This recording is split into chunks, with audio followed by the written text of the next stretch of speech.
week, Tom, was Paul Chapman. Early going, he was sensational. Well, he won't be here tonight, obviously, Dennis. And Steve Johnson was really impressive. He started up forward.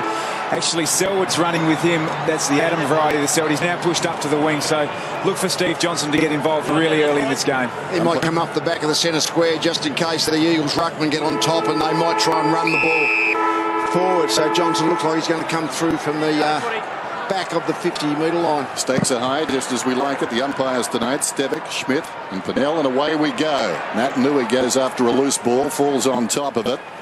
Bartel is in there as well. Selwood on the assist.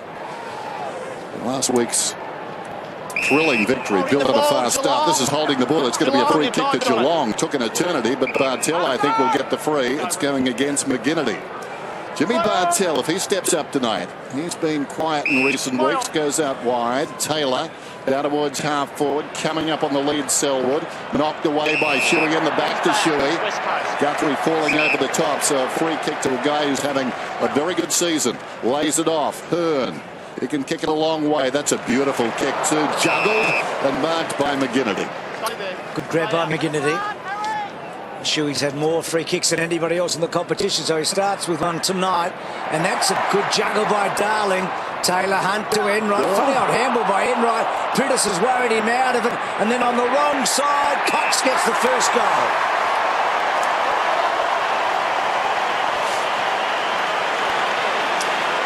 Well, Cox has got on the end of that and kicked the goal. We saw an unconventional centre set up with the first bounce, with Cox taking the ruck and Nat Nui playing as a ruck rover. And what we see here, Cox drifting forward, Matt Scarlett his direct opponent, but the perfect start from the West Coast Eagles. It's critical that the Eagles forward was a 2-on-1, but they brought the ball to grounder.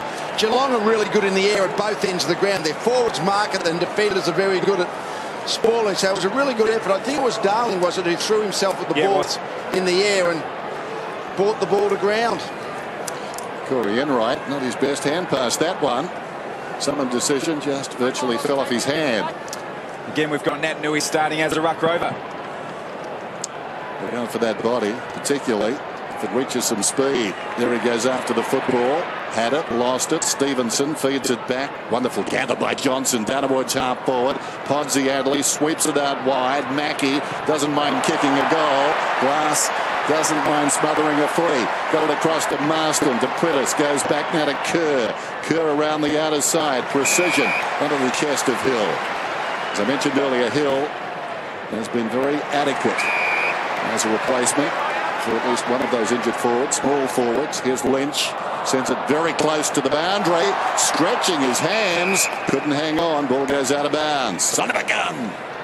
It's a good stretch, wasn't it? So Cox with that goal. Career high this season of 23. Crowd just about full as you'd expect here on the perfect night. West Coast just in the doldrums a bit. They've won 4 of their last 9 and 1 of their last 4. They've won 18 straight here at Subiaco before the last 3 matches. They've only won 1 of those. So Selwood quickly out. That's Joel Selwood, obviously. So the 3 of the 4 Selwood brothers, the famous family, playing tonight. Just this situation where you both Cox and Nat and Nui around the throw-in or the ball up. Geelong would want to be nominating who's the ruckman, because you'd want to be blocking the second bloke. Well, they both go together, their lead. You can't block the ruckman, you can block the third up jumper. Jim Marston clever to McGinnity. Johnson, well, speak of clever and Johnson, they go in the same sentence, don't they? Podsy Adley back to Enright, who had a bit of a shaky start. That's a good kick. Bartel needs some early touches, comes wide. Duncan having a fine season, goes down towards half forward. Like this guy, Sheringham inside the forward 50. On the lead, Hawkins couldn't hang on. Acrobatically went at the footy. Now Motlop's got it just outside the 50. Asking a lot of Hawkins. And Glass has seen that move before. Gets up rather gingerly. Hopefully he's okay for the West Coast Eagles as he hobbles back towards the pocket. It was a big body that he ran into. Now he's getting a free kick, Darren Glass. Just to test the leg. He's probably just about the All-Australian fullback, but they won't play him on their gun forward. It's a strange strategies we get setting up. It happens so often, does it? Scarlett, Fletcher, all those blokes, they often don't get the best forward. Cox has started well. Darling, and they've opened this up, the Eagles. They've got some room to move here. Schofield clever. Kerr on the burst. One bounce. can go a bit further if he wants to, but he caresses the ball beautifully to Lynch. That passage of play by the West Coast Eagles just shows you how much of a home ground advantage you can get at Patterson Stadium. There's so much space here. It's a really hard ground to defend upon. When you play a zone defence, there are holes everywhere, and obviously man-on-man, just so much space to move. And West Coast transition of play from, which started with Darren Glass, we see it coming out to the open side of the ground with Daniel Kerr and Lynch on that occasion, just so much space to work into. They've got 7 from that premiership team in 06 playing tonight, and 3 of them were involved there, and the big Q kicks the goal. So the Eagles get a fly now.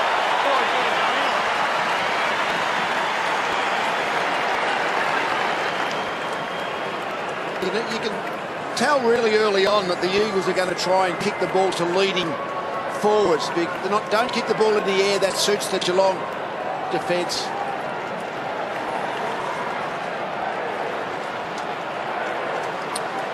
Yeah, they've got the fat side, didn't they? They were able to open it up. So the Cats need a goal now.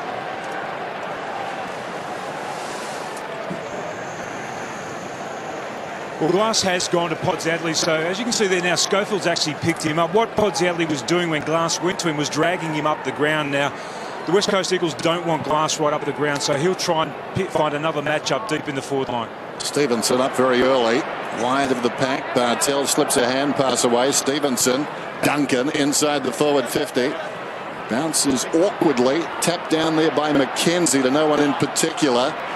Simpkin got a hand pass across to Johnson, who was taken high. Johnson right on the boundary, but you can't rule this out. Immediately takes a couple of steps, gets onto it, hooks it towards goal, narrowly misses. Made up his mind very early. A sense of deja vu, though, here. Although this time last week, it was the Cats doing it to the Hawks.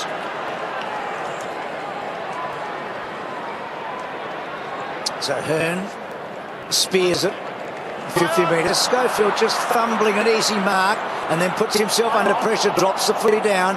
Podsadley gets it to Christensen, and then Murdoch, and he has missed. Terrible error by Schofield. You drop to sitter like that, it creates the opportunity to be scored against Geelong. Let the Eagles off the hook then. So Waters now, short to Gaff. This young man's having a terrific season. Gaff, ineligible for the NAB Rising Star, played too many games last season. Drives it from left half back up towards the wing. Podsadley looks in good touch early, just ghosting in front of his rival there to take the mark, just forward of the wing. So much for good touch. Net on the mark, touches the footy. Scarlett across towards Stokes, goes inside the 50. Mackie uses the body, but Kerr did well, kept on coming. The ball deflected off his body, taken by Adam Selwood, goes towards the outer side. Hill is there with Murdoch. Murdoch, a natural left footer from South Australia, had a golden opportunity just moments ago. Got through, lined up, but miscued. So they've missed a couple of the Cats. And the Eagles have scored both their chances. So Geelong pressing here. Christensen back to Murdoch. And Murdoch getting a bit on it. Hawkins good. Well played, Hawkins. He held out McKenzie. It's a really tough one to defend that. Tom Hawkins is at a physical stature now where he can basically manhandle any key defender going around. So in McKenzie's best bet will be to stand off a couple of yards, try to get the timing right, and then actually launch and get the ball at the highest point. It's a tough ask. Still reckon Eagles' best bet is to have Darren Glass on them, who's is one of the big defenders who can potentially push and shove with Hawkins. Well, his last kick was accurate, wasn't it? From a lot further out. He's becoming a colossus, is he, Hawkins, and steers it home. So Geelong close the margin.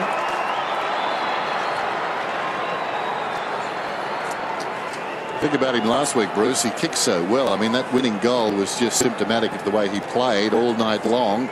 It was from outside 50 after the siren. So suddenly those yips he had kicking at goal have completely disappeared. Well, that was his Achilles heel. Well, I mean, everything else was in place, Dennis, except for the kicking, wasn't it? Yep, absolutely. Gee, there's a little bit of a Lee's supposed to be doing a little bit of the Tony Lockett's about him at the moment, isn't there? There is. As you can see there now, Darren Glass is back onto the field. He actually left and had some medical attention after that clash with Tom Hawkins. I think it's just a corky, so it looks like he's going to be okay. Eagles by 4 points. Naitanui knocks it down. Stevenson did well. Duncan Christensen inside the forward 50. Awkward half volley for the big guy. Hawkins flings it across towards support. Walker onto the boot. Open goal beckons. It rolls on and on. And it's Selwood. There's plenty of them out there. Gets back and grabs the footy and slides across the line. Well, the glass debate's a really interesting one. When you talk about players like Scarlett and Fletcher, who are now players a third tall, they're prolific ball winners. It's not necessarily... Scarlett's on hams, by the way, so there you go. That's the case in point there. Glass isn't a prolific ball winner, so he's at his best when he's beating his opponent one-on-one, which I think for West Coast would be on Tom Hawkins. Well done by Johnson to punch it out of bounds. So the other end there, you've got Scarlett on the little guy in hams, and you've got Lonigan. Yeah, that's the normal Geelong setup, isn't it, really, for Scarlett to play that medium tall, sometimes tall. Nat Nui just physical there.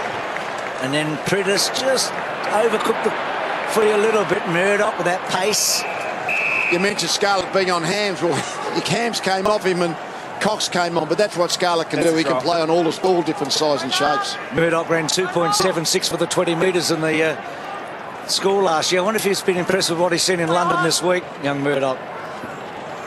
Back it goes to Duncan. Switches to Johnson. And then Johnson already prolific here. High ball to about half forward. Had to search for it a little there. Hearn, and then held up Hearn. Good tackle, I think, from Simpkin. And which way will the umpires see it? I think holding the ball.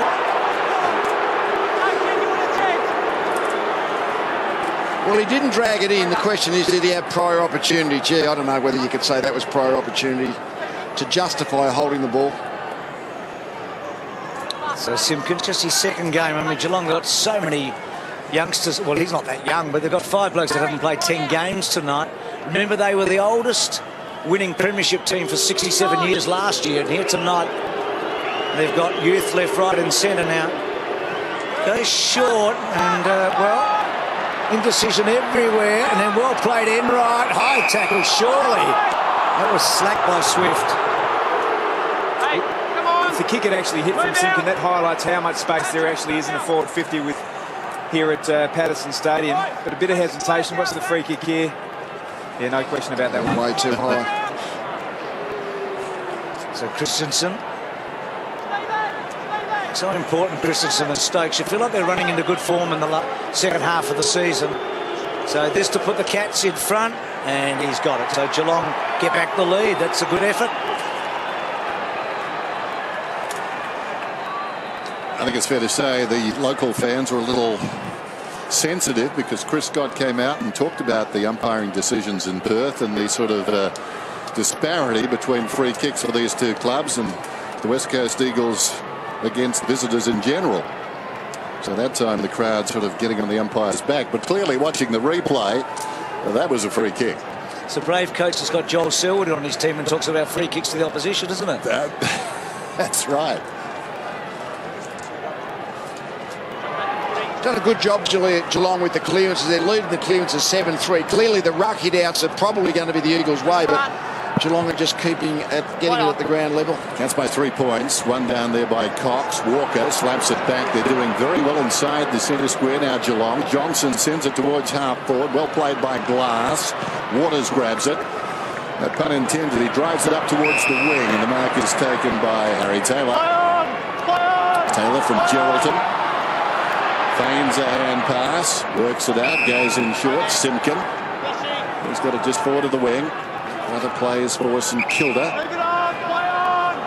Looks down towards the attacking 50, sets it up. Hawkins is the target, and why not? Big fella launches himself, it falls in front. Motlop, half chance, couldn't reel it in, and the ball goes out of bounds. So 7-0 the inside 50 since the Lynch goal here. So the Cats having a little period of domination. Just 3 points on the scoreboard, but the Eagles got the first couple. Selwood running hard, trying to get onto the right foot. That's a good kick. The Hawkins just underneath it in the end. Stokes, Brennan, Stokes search, and McKenzie was either toe poking to Shuey or the behind, didn't matter. And Geelong stretched their lead to 4 points. Really dominating the contested possession at the moment. The Cats 22-9, carrying on the form from the last month. It's really got them back in form. He's starting to physically impose themselves at the contest. Schofield just pops it to the pocket. Taken by Huey. He's indicating he's coming down the line. Doesn't mean a thing, though, does it? Yes, it does. He's an honest man. He sends it high. Walker almost the mark. Did the hard work through his fingertips, and now it's going to be a free kick to the Cats, and I think it's going to Walker. Right out. Lynchy, right out. Thank you. Slide out. An emerging young player just needs a little more self-belief watching him. There's evidence there with the mark. He sends it down towards the pocket. Podsiadly almost fell over the pack, then Glasses in there. Schofield heads for the boundary line. Took a while to go out. Taken across by Huey. And we'll have a boundary throw in. There's Stevenson in the rooms. You can see Stephenson there. He's got a problem at the moment with his wrist. I think the medical people have just taken him downstairs for the time. So Walker's had to actually go into the ruck. So that is going to be a major concern for Geelong if that's serious. Yeah, Stevenson has no backup really. It's just pinch hitting after that. Gee, they would be in trouble. I guess Podsiadly and Taylor are the other couple that might do a bit of ruck work. But you want them forward and back, don't you? Yeah.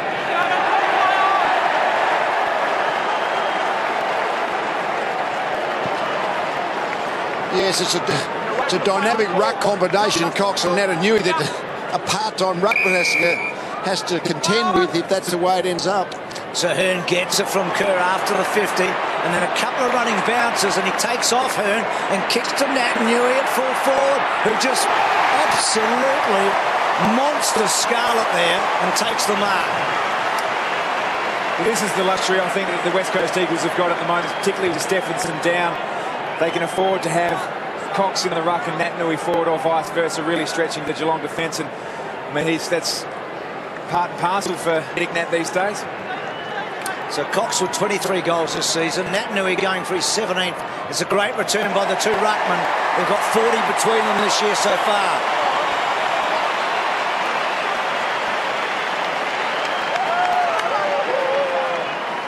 Well, Scarlett's a magnificent footballer. He's a great one-on-one player, but this bloke's something different, isn't he? A force of nature, as we say, along with Adam Goods and I guess Tony Lockett and a few others. Gary Ablett Sr. Very hard to get in front of them and stand your ground. He's nothing like Usain Bolt in some ways, Dennis, but he's everything. I mean, he's just got that X factor. He's different, isn't he? Certainly. Well, Matthew Scarlett's been the best in the business in exactly that position where he can shift his opponent from the hits and out mark or spoil. He's going to have to try a different technique there, jump off and get a spoil. We see Josh Walker in the ruck. Now, he's the only option, I think, the Cats. Certainly Hawkins isn't a player that you put in the ruck. He's far too valuable.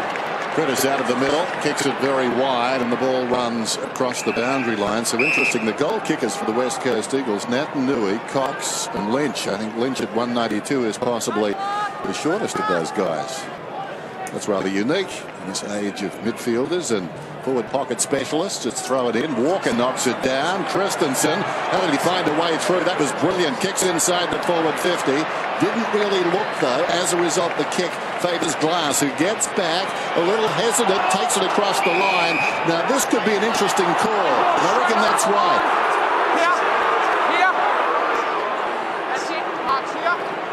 That's different in as much as he had plenty of opportunity to do something with the football Glass, and the umpire says, well, you didn't.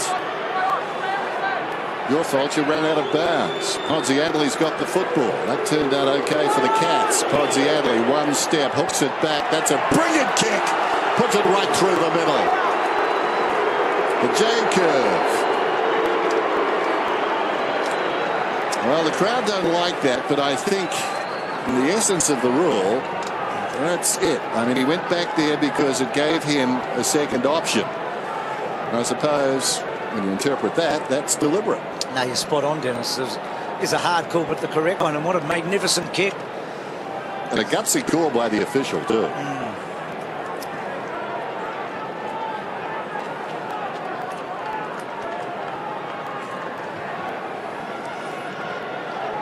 It's an interesting call. Let's have a look what happens. He knows the boundary lines. Yeah, I don't know whether that's a step over.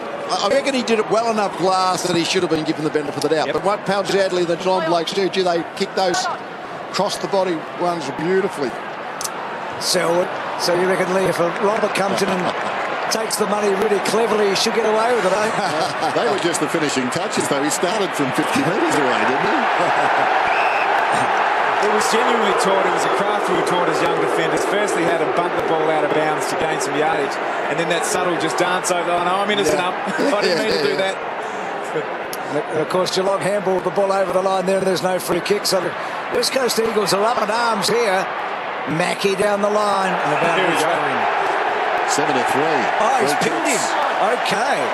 Well, that's good umpiring. I think they've squared it up there. They're both probably contentious decisions, but set the tone for the day. So Waters, Taylor, good mark. So let's have a look at this one. Mackey. Oh, well, Yep. We're all agreeing. We're nodding. So Taylor in the back pocket. 4 good umpires up here tonight. And Cox takes a good mark. Just an outstanding player at 30 years of age, Ian Cox. Down towards right half forward. Long ball. They'll compete about 20 metres out. What a terrific mark at the back with almost. Harry Taylor had it, lost it, fell. That ball's in there somewhere, and the umpire no alternative, I don't think, but to pull it up. So the crowd giving the umpires a workout. And fair enough, it's their home ground, and they can do what they like. Stevenson and Cox. Good to see Stevenson back.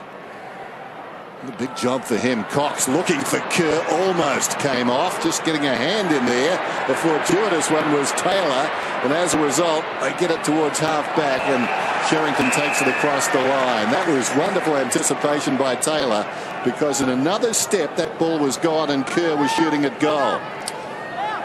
They'll try and get big numbers around the stoppages, you would think, Geelong, to make sure any hit-out ascendancy for the Eagles doesn't result in good clearances, penetrating clearances. Which is a clever tap by Bartel to Christensen, and then a difficult kick. Mackey had to search and find, and he did.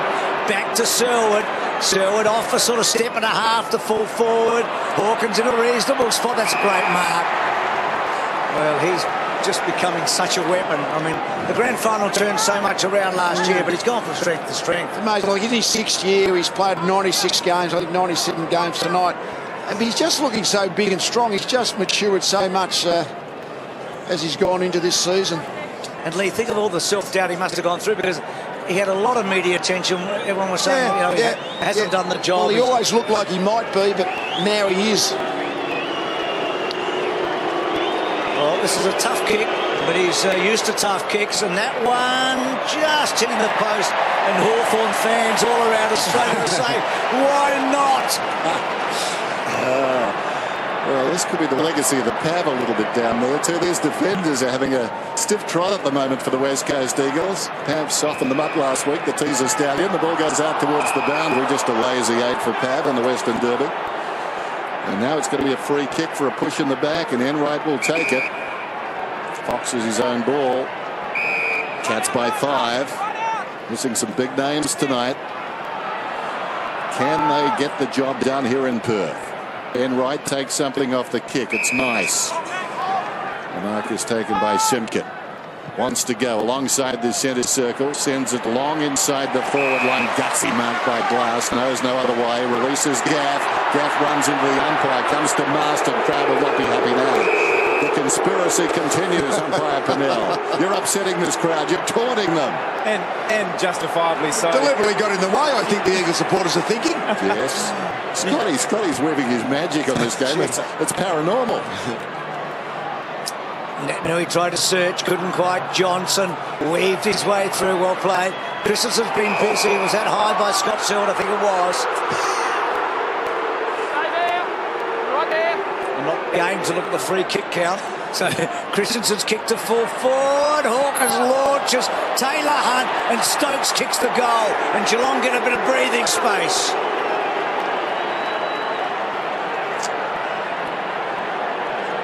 Hope he's okay. Cool. It doesn't look okay. No, it does not. Wow. Talk about splitting the pack up high, but wow, this doesn't look great.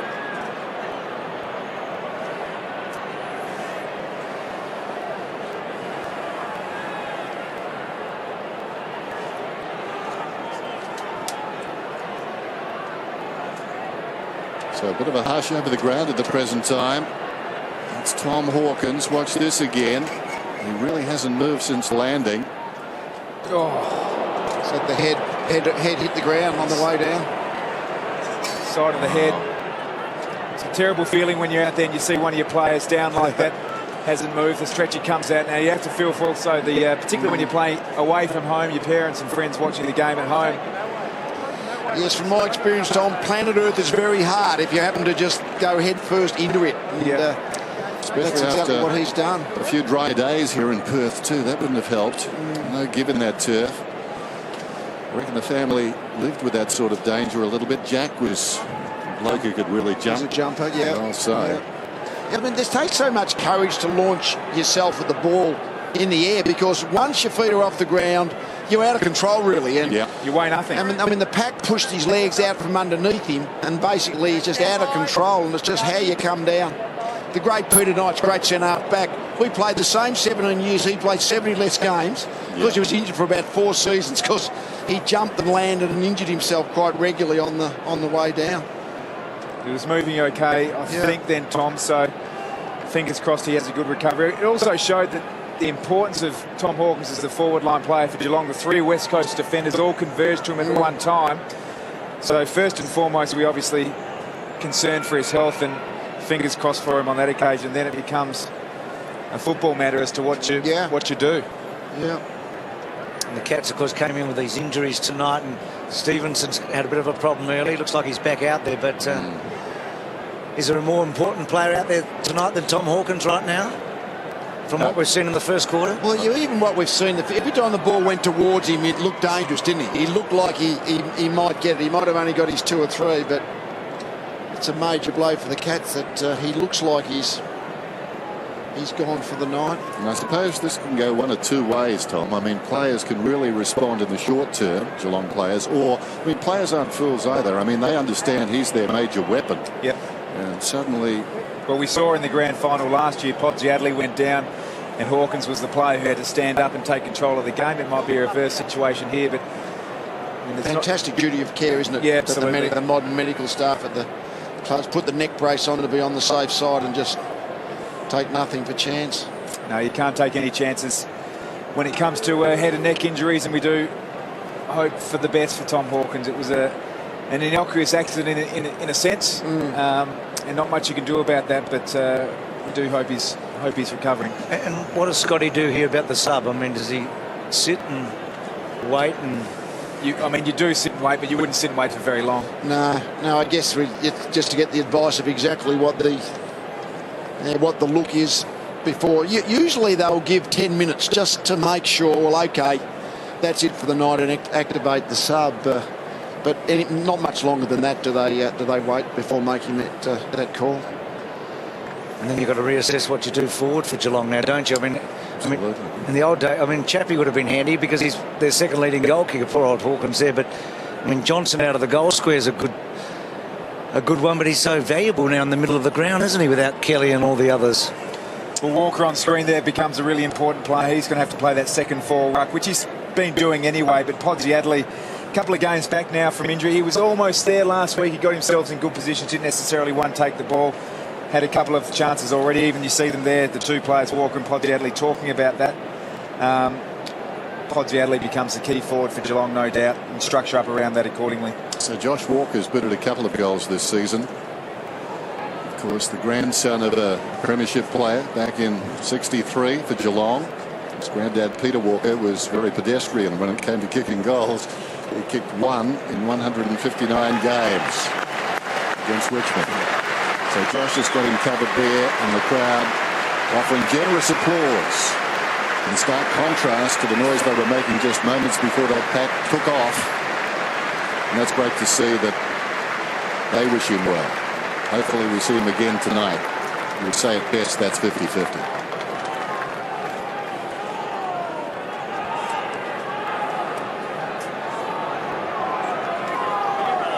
Five and a half minutes since the goal. And order is restored.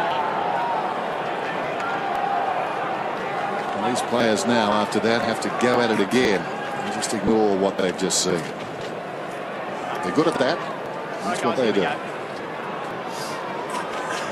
First term at Patterson Stadium. And the Cats have kicked away. They lead by 11.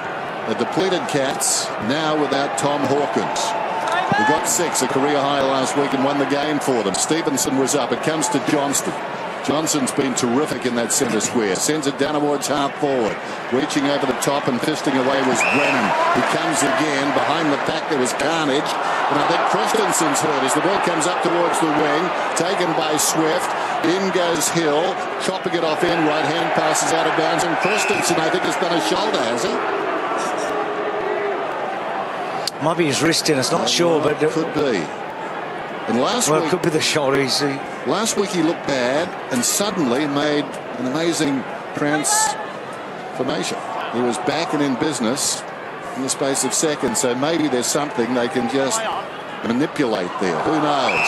Here's Prentice close to the boundary line. Free kick against Stevenson. Johnson was interesting at that centre bounce against Naitanui. It was fascinating a moment ago. I know you're onto it, Tom. Selwood to Schofield, and then Schofield with a kick to centre half forward. Hams, well, he had one crack and it couldn't quite. Scarlett being tackled left, right and centre. Back end front. And the ball up. Well, there's a couple of things to look at when Naitanui is in the middle. Johnson on that occasion played it as a midfielder, got his position, the better position to win the ball. Naitanui gets real effect when he's the third man up. Joel Corey's the player who normally plays that role for Geelong, so I need to watch that. Kerr just controlled the kick to Naitanui. Well played, Kerr. He could have blazed. Here's Christensen coming off the ground, so gee, can't believe Geelong's luck here in terms of injuries going into this match and now in this first quarter. It's been good Christensen early too, hasn't he? Very good. Well, Naitanui, 17 goals. She's been pretty good from the set shots. 12 goals, 6 before tonight. So 13-6 after that first one. That one just always to the near side and the behind. So Christensen leads all comers at the moment, Bruce, with 5 possessions. What's your preference, Lee, with Naitanui? Where would you play him? Up forward in the midfield? Oh, I think the rotating of Cox and Naitanui forward and ruck's the great thing. You know, depending upon how the game goes, you can decide what weighting you want of who's on ball and who's forward. Fellas, Hawkins looks like he's done for the night now. Wojcicki's just taking the top off, so he's about to be activated as a sub. That's a 50-metre penalty. It's going to Johnson after Kerr tangled with Selwood off the ball. He's tracking him closely as the ball goes through midfield.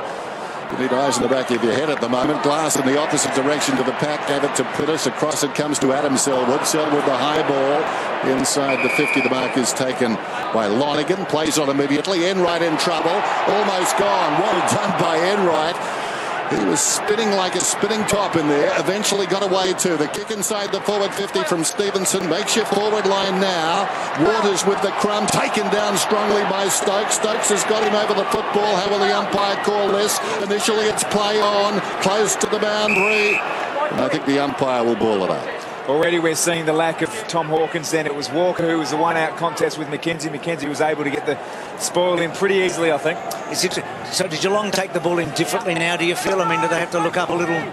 I mean, it's a safe option at the moment to go long to Hawkins, isn't it? A one-on-one, but maybe Walker's... Oh! Gee, what happened there? Was that Steve Johnson with Adam Selwood, I think? Naitanui involved. So just the way Geelong bring the ball into the forward 50 will be interesting from this point on. Yeah, I think it's something you probably address at quarter time. There's the hit there by Steve Johnson, but it has worked, and they still do have targets. I mean, Pod's Adley's the player who needs to stand up. Gee, Johnson's in everything at the moment. He's really trying to get into Naitanui as well. Gave away a free kick. Gaff gets it from Cox. Gee, that was a neat kick off the line. Hams is just having one of those nights, isn't he? Just can't quite. Yeah, fine line that when Naitanui wants to jump third up, you can't block them too much. You can sort of lean on them so that they can't jump, but if it's too heavy a block, then it becomes the shepherd off the ball. Well, Stevie J just ran at him from about 15 metres and took him front up.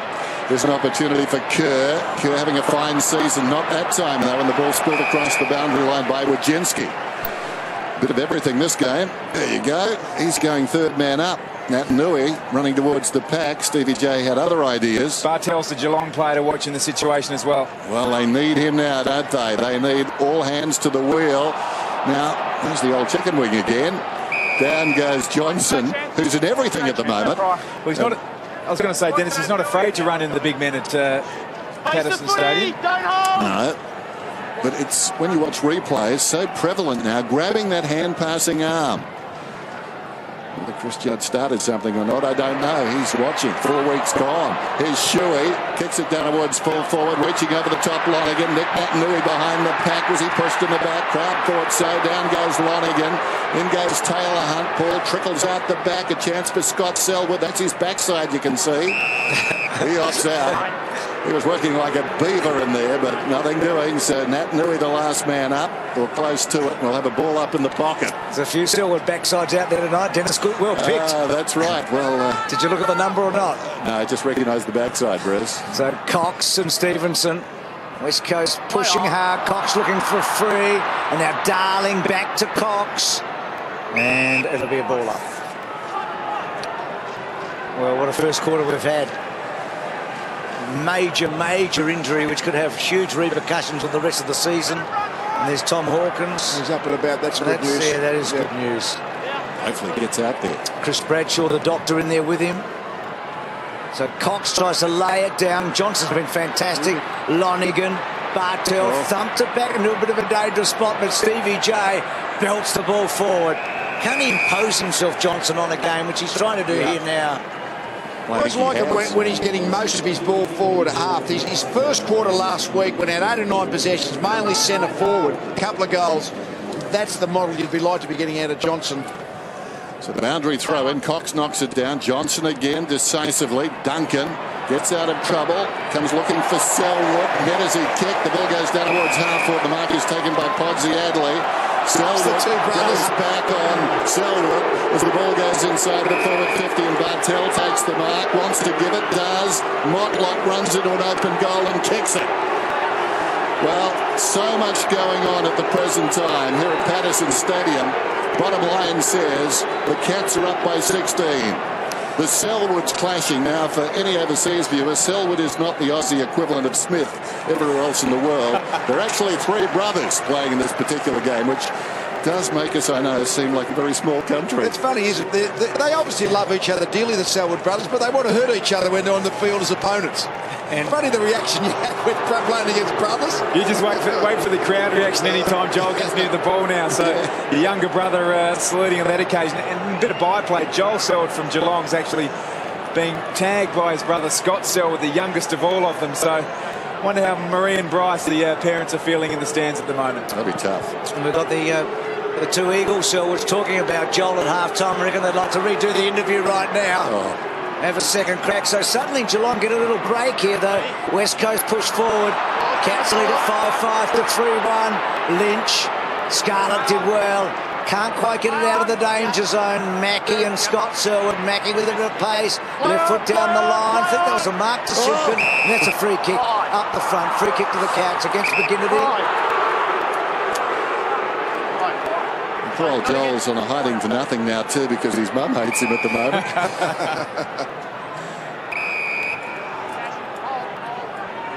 You couldn't think Marie. I think Marie Selwood's over. I don't think the father is Bryce, but you couldn't enjoy the night at the footy when you got the 3 boys out there belting into each other, could you? No. Story for the rooms. Tommy Hawkins asking what the score is right now, so that's a good sign. So really good sign from the Hawk down there. But Geelong have done so well here. Remember, the Eagles kicked the first 2 goals. Sure, they might have got a free kick or 2 or 3, but at quarter time, Hawkins injured, Christensen not sure about. Wojcinski, the subs on, but Geelong lead. It's 5-5 to 3-1 on a big Friday night here at Patterson Stadium.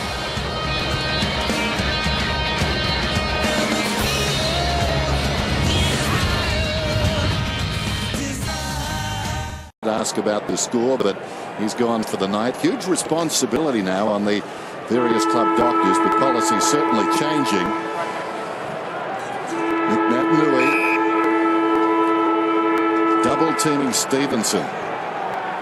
He and Cox. Big responsibility for the inexperienced, aging ruckman. It sounds a contradiction in terms. Here's Shuey, kicks it into Bartel, ricochets across towards Scott Selwood, stumbles forward, Adam taken high. That's Adam Selwood. He'll get the free kick. Thinks about a give, decides against it. Centre half back, he goes across the ground, taken by Waters. No, Waters goes along the boundary line. Bartel, good speed, got across there and thumps the ball away from the man that is running with him now, I think, and that's Scott Selwood. So we've got a boundary throw in on the other side wing. And Christensen was the one that gave that free kick away earlier, so he's back on. That's good news for the Cats. Shuey, Gaff on the left. He's the number one in the comp for long kicks, Gaff. That one, Johnson. Now that's 11 disposals for Stevie J. Enright's kick's a good one. Gets it to Sheringham. Now, it's a dangerous kick, but a good one if it can come off. Well played by Marston, who's been pretty quiet. He put Duncan under pressure. Now Hams, who had a funny old first quarter. Now Kerr off a step. Lovely kick forward. And Cox takes the mark within range.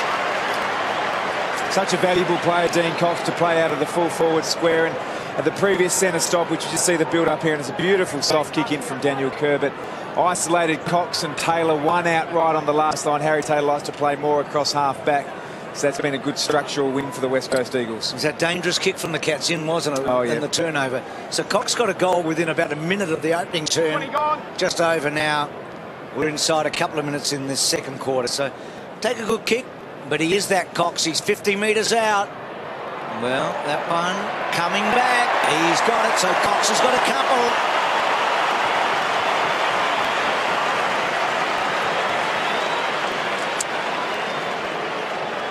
Not often you see that, a guy that size getting his goal on the lead. That was terrific, and it was a low-down kick. Had to go down and find it. So he does it all. He's just got that agility, Dean Cox. Makes him a rare player. Certainly the greatest ruckman ever to play for the West Coast Eagles.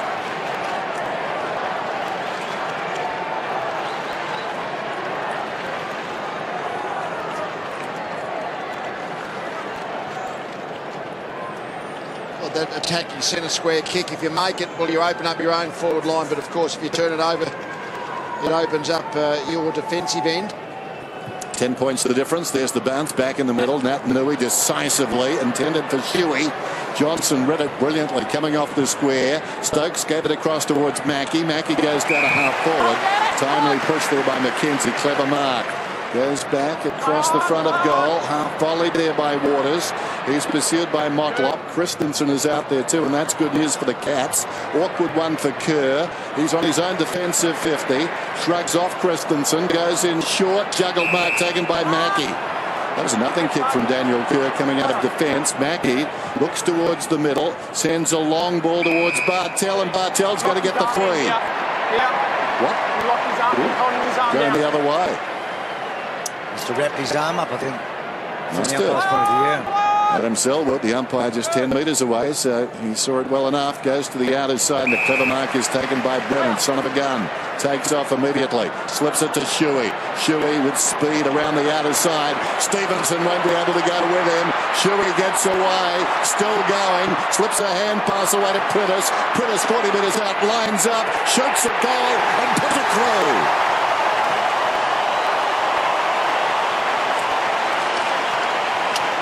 Geez, good effort. I mean, Shuey was taking on a guy that he knew he had, but and the guy made a real effort, Stevenson. Pretty good finish. What an important one-on-one it was at centre-half forward. He backed Bartel against Selwood 9 times out of 10 in a marking contest, but he wrapped him up. It was a big call. And West Coast, suddenly you feel like it's opening up for them now, don't you? Yep. They'll be hard to beat from here, West Coast. Just so much space here at Patterson Stadium. Really good to see Luke Shuey carry the ball like that. Just drew his opponent and flicked the ball over the top to Prittis. Prittis starting to get pretty busy as well here, picking up from last week's game. So a great start for the Eagles. Couple of early goals. Selwood got a high tackle by the look of it. Johnson all over him. He's been in everything, Johnson, and a ball up. We've spoken about him before, Tom. He's got a huge engine, Stevie J, hasn't he? I mean, he'll need it tonight. And he's just putting himself in the game. It'll be interesting to see what Chris Scott does with him now that Hawkins is obviously out of the game. He does loom as an offensive weapon in the front half, but not playing there at the moment. Cox, Bartel, and then Christensen pokes it forward. The two Selwoods, that's Joel and Scott, the two younger ones together. And then Motlop, is that out on the full? No, boundary throw in. Doing a good job, Geelong, around these stoppages. I mean, they know probably Cox or Natanu are going to get hand of ball, but they're getting A lot of congestion at the ground level, which means there's no clear takeaways going on. Geelong are actually doing it better than the Eagles. Bartel did brilliantly down to Sheringham. Hand passes inside the forward 50. Off balance. The hand pass from Wojcinski came across towards Hunt, who was taken down very quickly. Opportunity from Motlop to Johnson. Tried to give it across to Sheringham. Putting in the body in was Gaff. Opportunity there for them to get it away, the Eagles, but kicked forward by Walker, off the ground by Waters, out towards the boundary.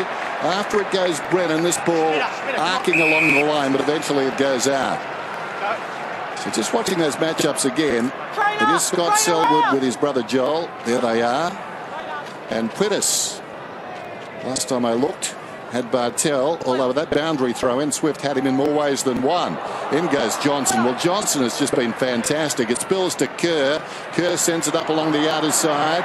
Over the top, Guthrie. Fell in front, in right. Taken by Selwood. Sends it down towards full forward. Opportunity about 15 metres out. Getting back is Gaff. Ricochets off his body and goes out of bounds. Need a goal, the Cats. I know they're in front of the ball, but you feel like they need a goal here. Hawkins off, we know that. The late withdrawal at Chapman. Smith didn't come up, Kelly, etc. And West Coast starting to close. And Duncan that one throwing it, and that's a free kick. So Schofield's got it at half back. Big night for Duncan. He's had a good year, hasn't he? It's fantastic at the last match I called, and but he'll have to really fly tonight. So Shuey just to backtrack. Careful to McKenzie.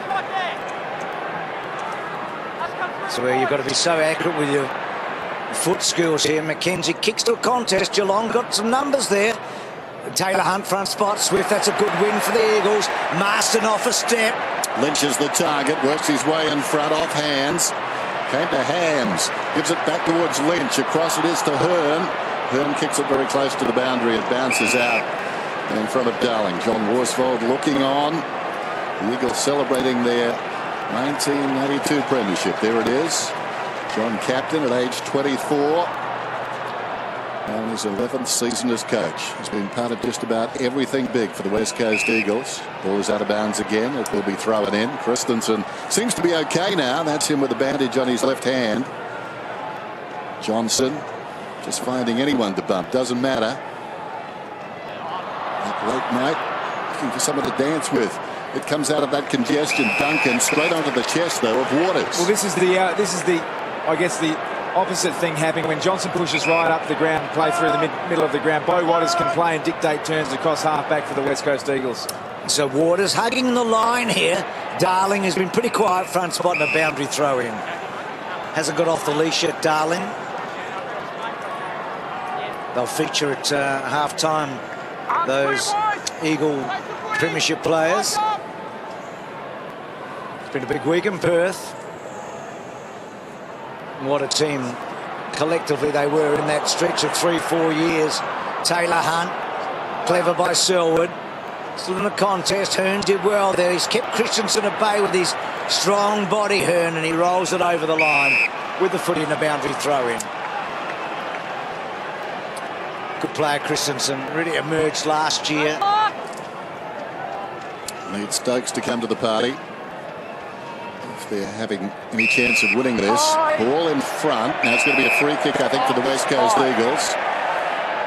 Cox to take it. Doesn't kick it. Just gives it to Hearn, and why not?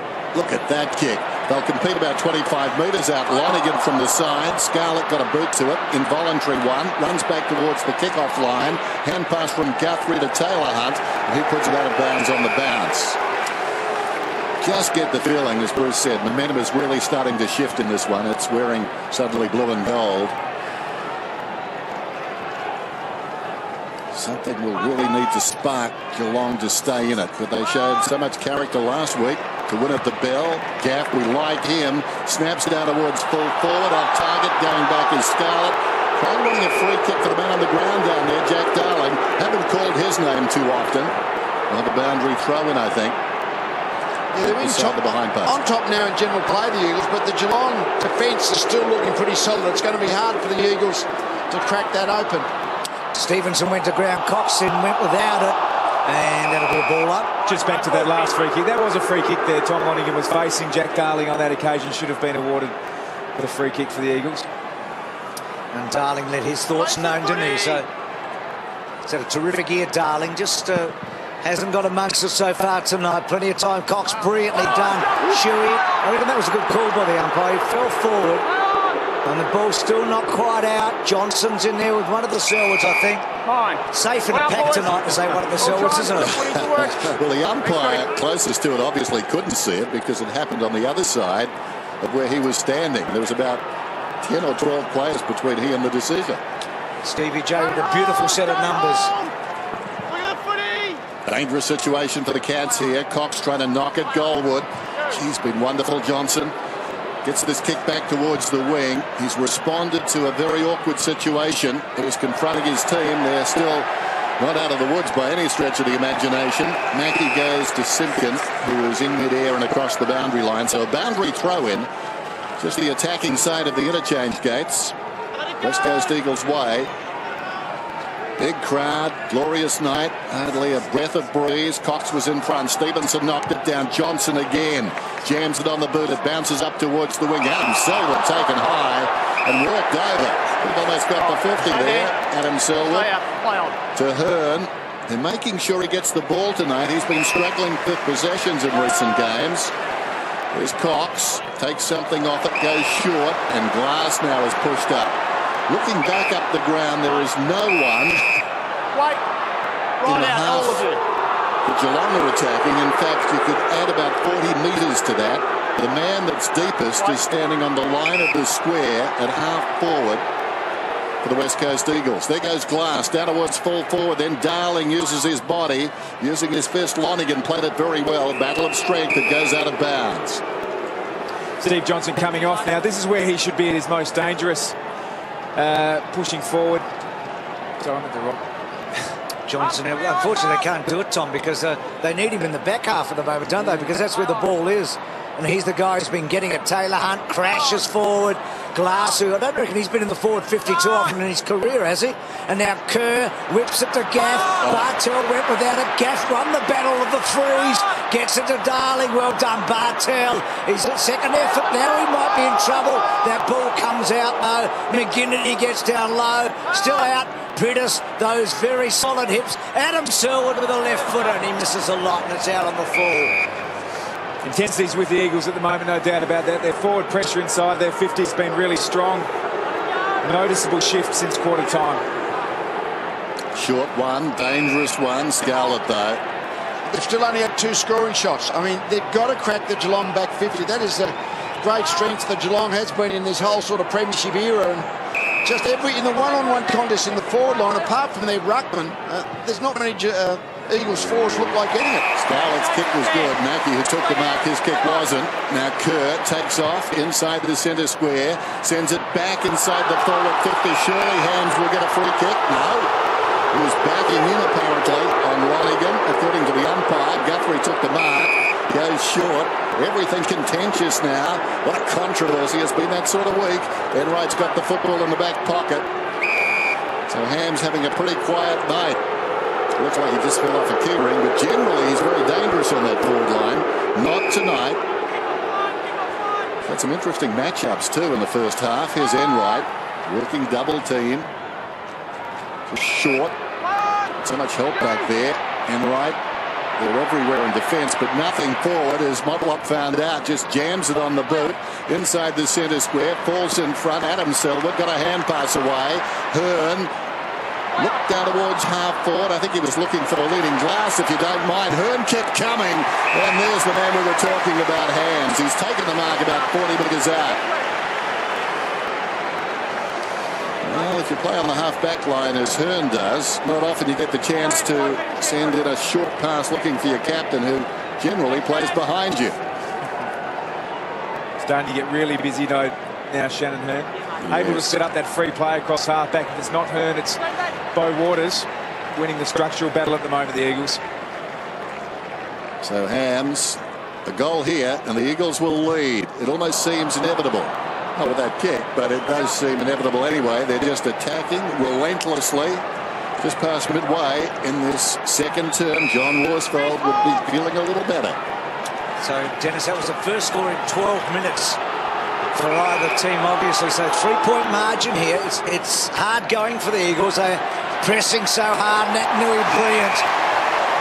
What a wonderful player he is. Back to Hearn. We've talked a lot about him, and that's a spearing kick. Too hard for Pritis in the end. Marston held up. Mackie in close quarters. Christensen to Taylor Hunt. This is the Cats' chance to run and carry. That clever kick around the corner by Sheringham, cut off though. He was looking.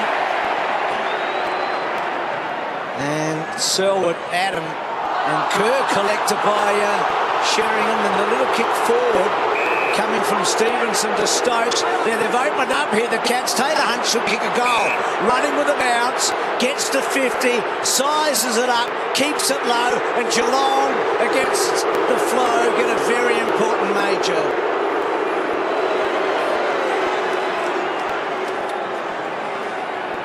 Obviously, the crowd thought it was a free kick. A couple of kicks back, but that was a nice finish. Not easy when you get so much time to think sometimes, and Taylor Hunt running through midfield certainly had plenty of that. He had to run himself into range, and he did that, and then bounced it through. But a contentious non-call just moments before, and as we said, it's been that sort of game.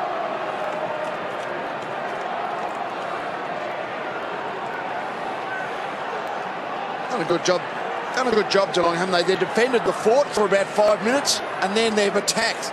And that's the thing when Eagles press up, which they were doing really well, but then it opens it up down the back if you can maintain possession through the centre square.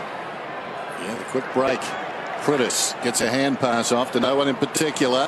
Couple of Cats over the football. Johnson reinvigorated, got it. Hand passes out wide to Murdoch. Murdoch to Wojcinski. Wojcinski down towards the attacking 50. Glass, a master at nudging his opponents up the line of the footy. And then, as often as not, coming back to find it himself. He kicks towards the outer side. Kerr, delusions of adequacy, launched himself amongst the big fellas. And the ball goes out of bounds and we'll have a throw in.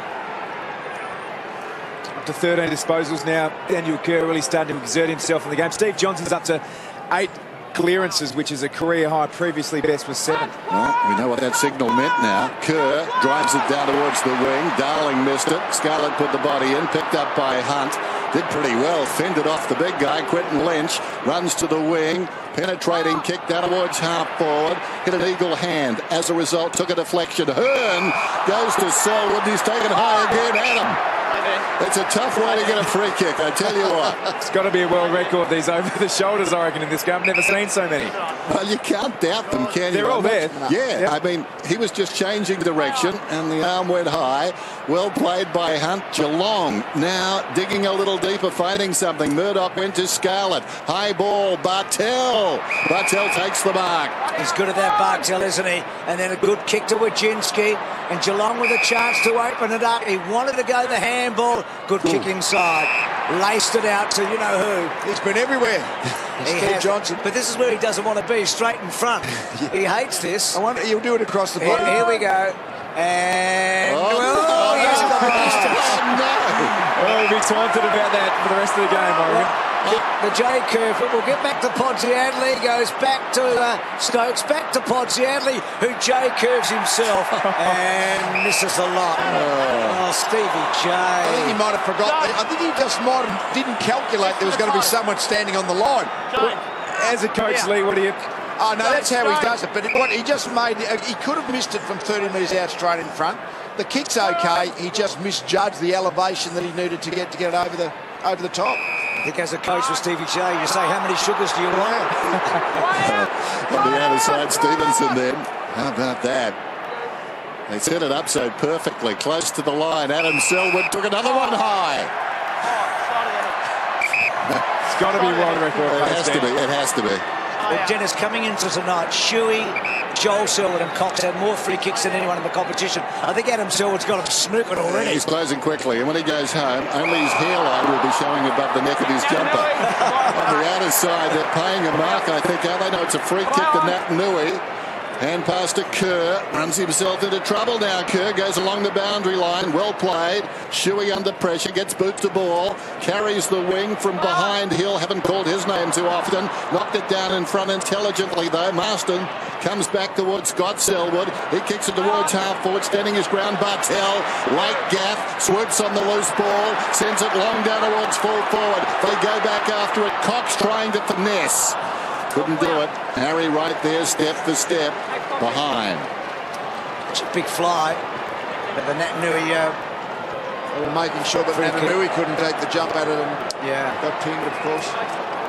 Different sort of game, Lee, isn't it? I mean, it's fascinating at the moment. It is. It's sort of very... Every now and again, the ball will break into space. A bit of a half ground. Everybody's in half a ground. And then every now and again, usually on a turnover, then a rebound happens. Here's a turnover because Natanui, Spoil was brilliant, Cox and Scarlett, and Cox wins the battle.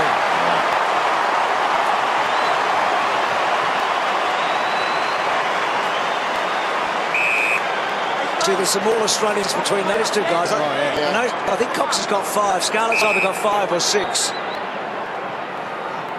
Two absolute champions. In fact, they're both 5th on the all-time list of games played for their clubs. Cox getting close to 250, Scarlett at 280. So Cox, could he kick a 3? Could he get a hat-trick in the first half tonight? Well, he's becoming the difference, isn't he? As West Coast push forward hard.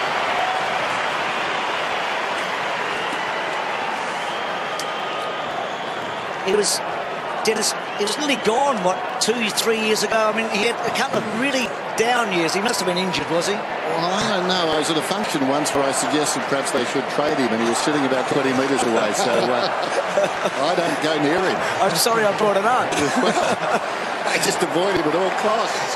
No, he's a terrific bloke. He doesn't sort of hold a grudge.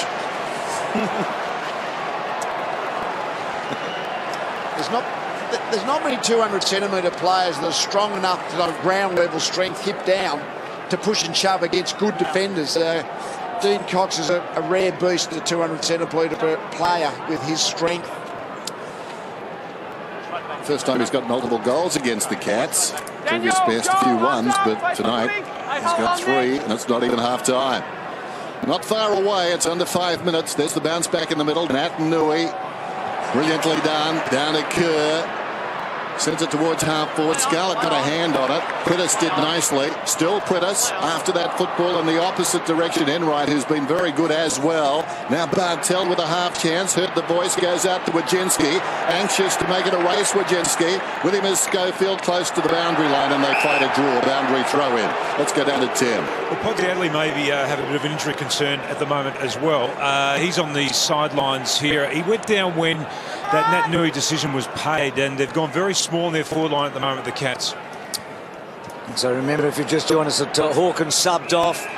Looks like he was heavily concussed, taken from the ground on a stretcher. We're told no structural injury, but obviously a really thick head, hopefully that's all. So they're Selwood with Kerr and Swift. It's been a battle of the Selwoods for much of this first half.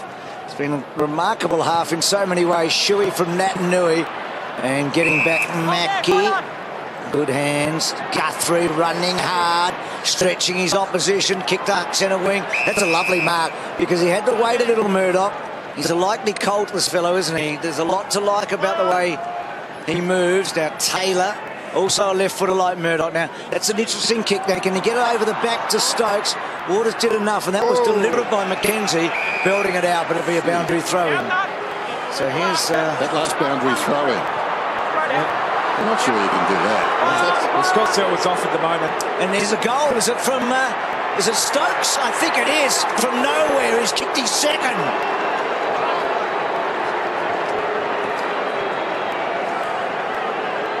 Well, seizing the moment. Good returns, 2 goals first half for him. And they're going to need so much, Dennis, out of Stokes, Christensen, aren't they? I mean, the smaller type forward, obviously with Hawkins gone. So that must have been deliberate, I think, in the end. I wonder if Taylor will go forward at some stage tonight, just thinking aloud. So they must have made a late call here, did they? Well, I thought the umpire on the spot called the throw-in behind to the right of screen, but He did. One of the other umpires must have paid the deliberate out of bounce. Can't look away for a moment in this one. Out of the middle, Duncan sends it down towards half forward. Coming up to mid at Murdoch. Swung, no free kick. McGinnity tracks it out towards the boundary with Sheringham, and the ball goes across with the pair of them for a throw in. 3.5 minutes out from half time, and still Geelong lead.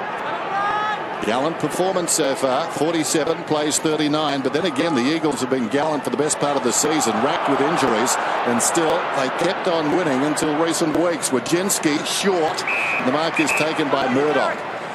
So often players come in, fill roles, do well, but there's no pressure on them then to maintain their standard. Injuries hurt no matter how you assess them. There goes the long kick. Has it got the carry? I'm not sure. I think it may have. Was that Mackie who kicked it? I think we may call for the screen right here. Murdoch. It was Murdoch who kicked the goal. We were just talking about how far he can kick it, and there's proof positive. Terrific kick. He's been really lively, Murdoch. He's got electrifying speed. Bruce touched on that in the drive camp, and he's burnt off a couple of his opponents, but we're seeing something pretty special if you can kick a ball that long.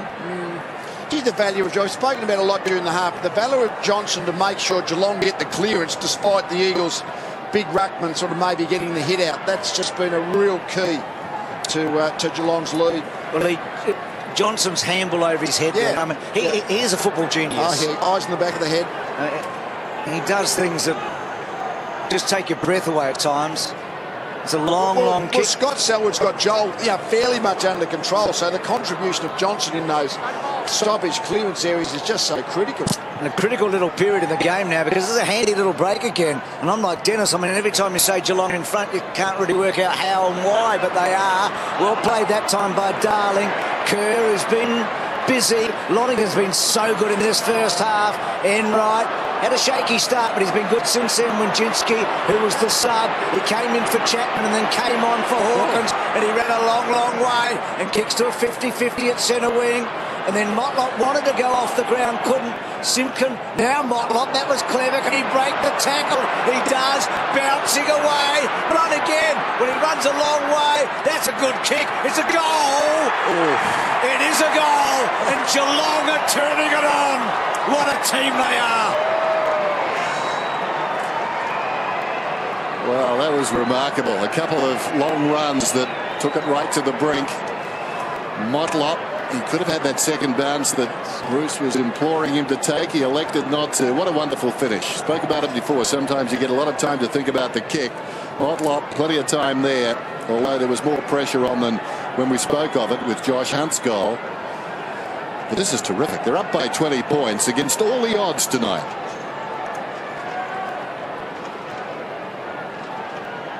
Dennis, they've got 5 goals out of Christensen, Stokes and Motlop in the first half. Well, they lost Hawkins, of course. Podge-Adderley is their only tool down there, so they're going to have to get it out of the medium sizes. Stokes has been quiet. You need more from him out of the middle. Shuey, he's tried very hard. Kicks inside the forward 50. Keeping a contest behind that. Nui. Mackie sends the ball across to support. Lonergan kicks it out of bounds. And the umpire is quickly onto it. Umpire Pennell, as if he were bowling a strike, goes across. Gaff plays on immediately, sends it down towards the pocket, bounces off the chest of Darling and goes out of bounds. Now Darling has barely touched the football tonight, just 2 possessions. The boy from West Perth, certainly a star. He will be one in this competition, but needs to hold that, obviously. So boundary throw in just inside the 50. Clock running down to half-time. Cox must get a kick. He was aided by a rather tired throw in there. He was in front. It was a race to get to the ball. And Stevenson made the error, grabbed him. He's booted 3. He's going to have to time it really well. He's going to be kicking from slightly outside the 50-metre line, so I never think of him as a 60-metre kick, so he's going to really have to hit this well to make the distance. So Dean Cox with the man on the mark, 45 metres out. Don't bet against champs too often. This kick, though, is offline. Wanders towards the far pocket. Naitanui! There was wonderful concentration because around him a lot of calamitous things were happening, and somehow he managed to keep his eye on the footy and take the mark.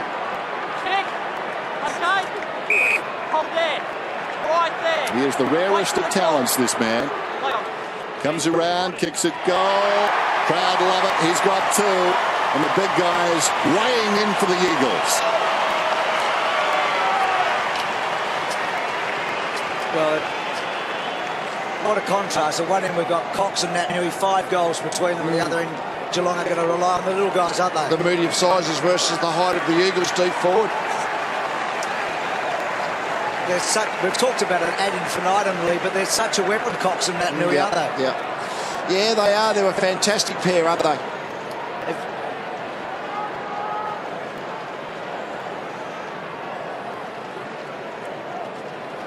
So as Cox's kick in, Naitanui a great mark. Big body, good opposition. Taylor and Lonergan are hard to beat in the air.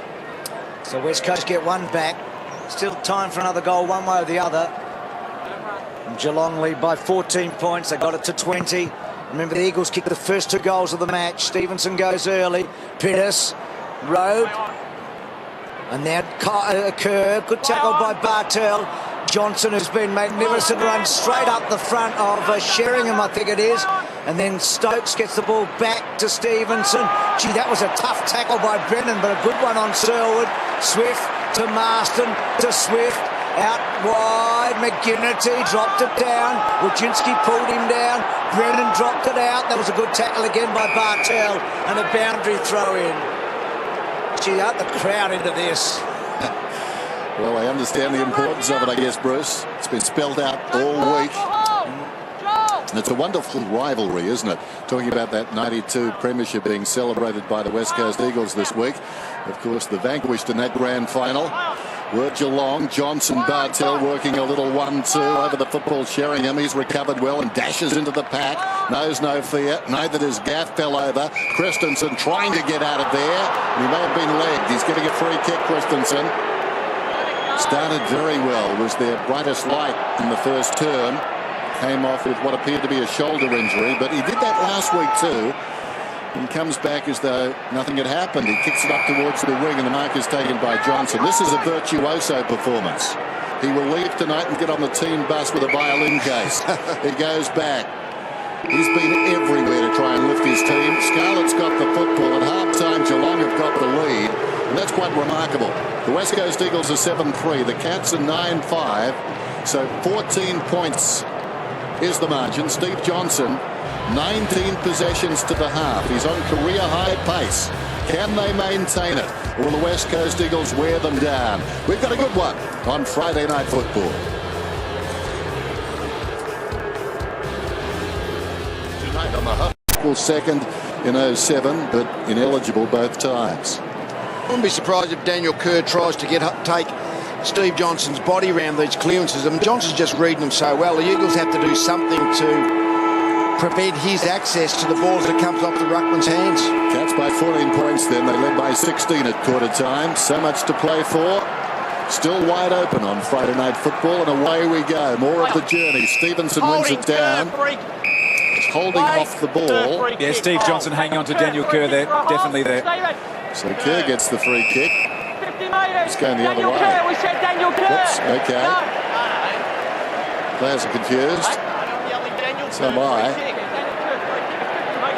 Daniel Kerr. Well, I suppose in that situation, if you're 30 or 40 metres away, you've got to recognise the umpire's voice as well. Anyway, umpire Pinnell just stepping it out. So this could be something. Daniel Kerr just singing his praises.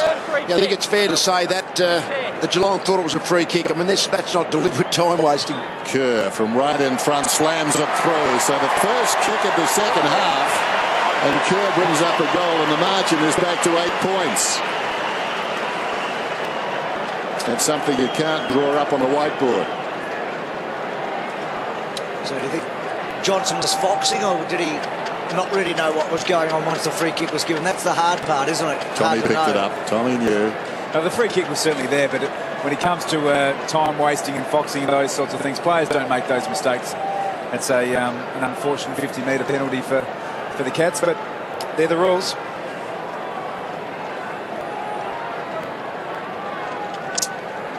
So that's the free kick. That part's clear enough, but it's just the confusion thereafter of whose free kick actually is it, which is, and I think a couple of Geelong players thought it was their free kick. So Nat Newey wins the tap. Very important early goal. Remember, West Coast got the last goal of the first half as well. The Cats had led by 20 points. Johnson slingshots it out to Mackie. Waited for the bounce. Hearn onto him.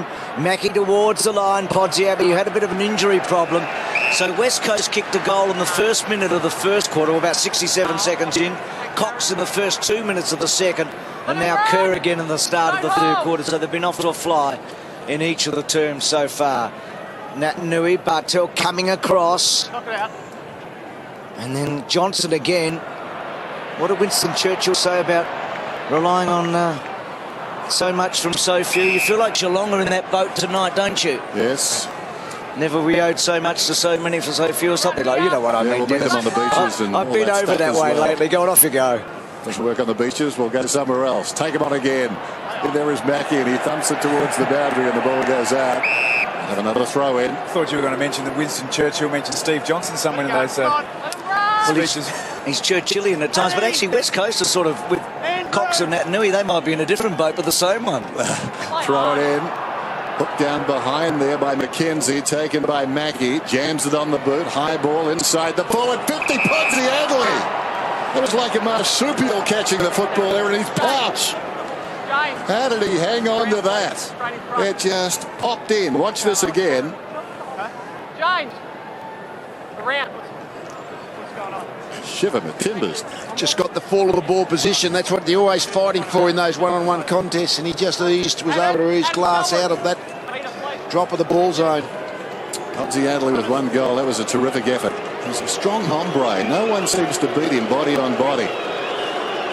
So this for the reply then.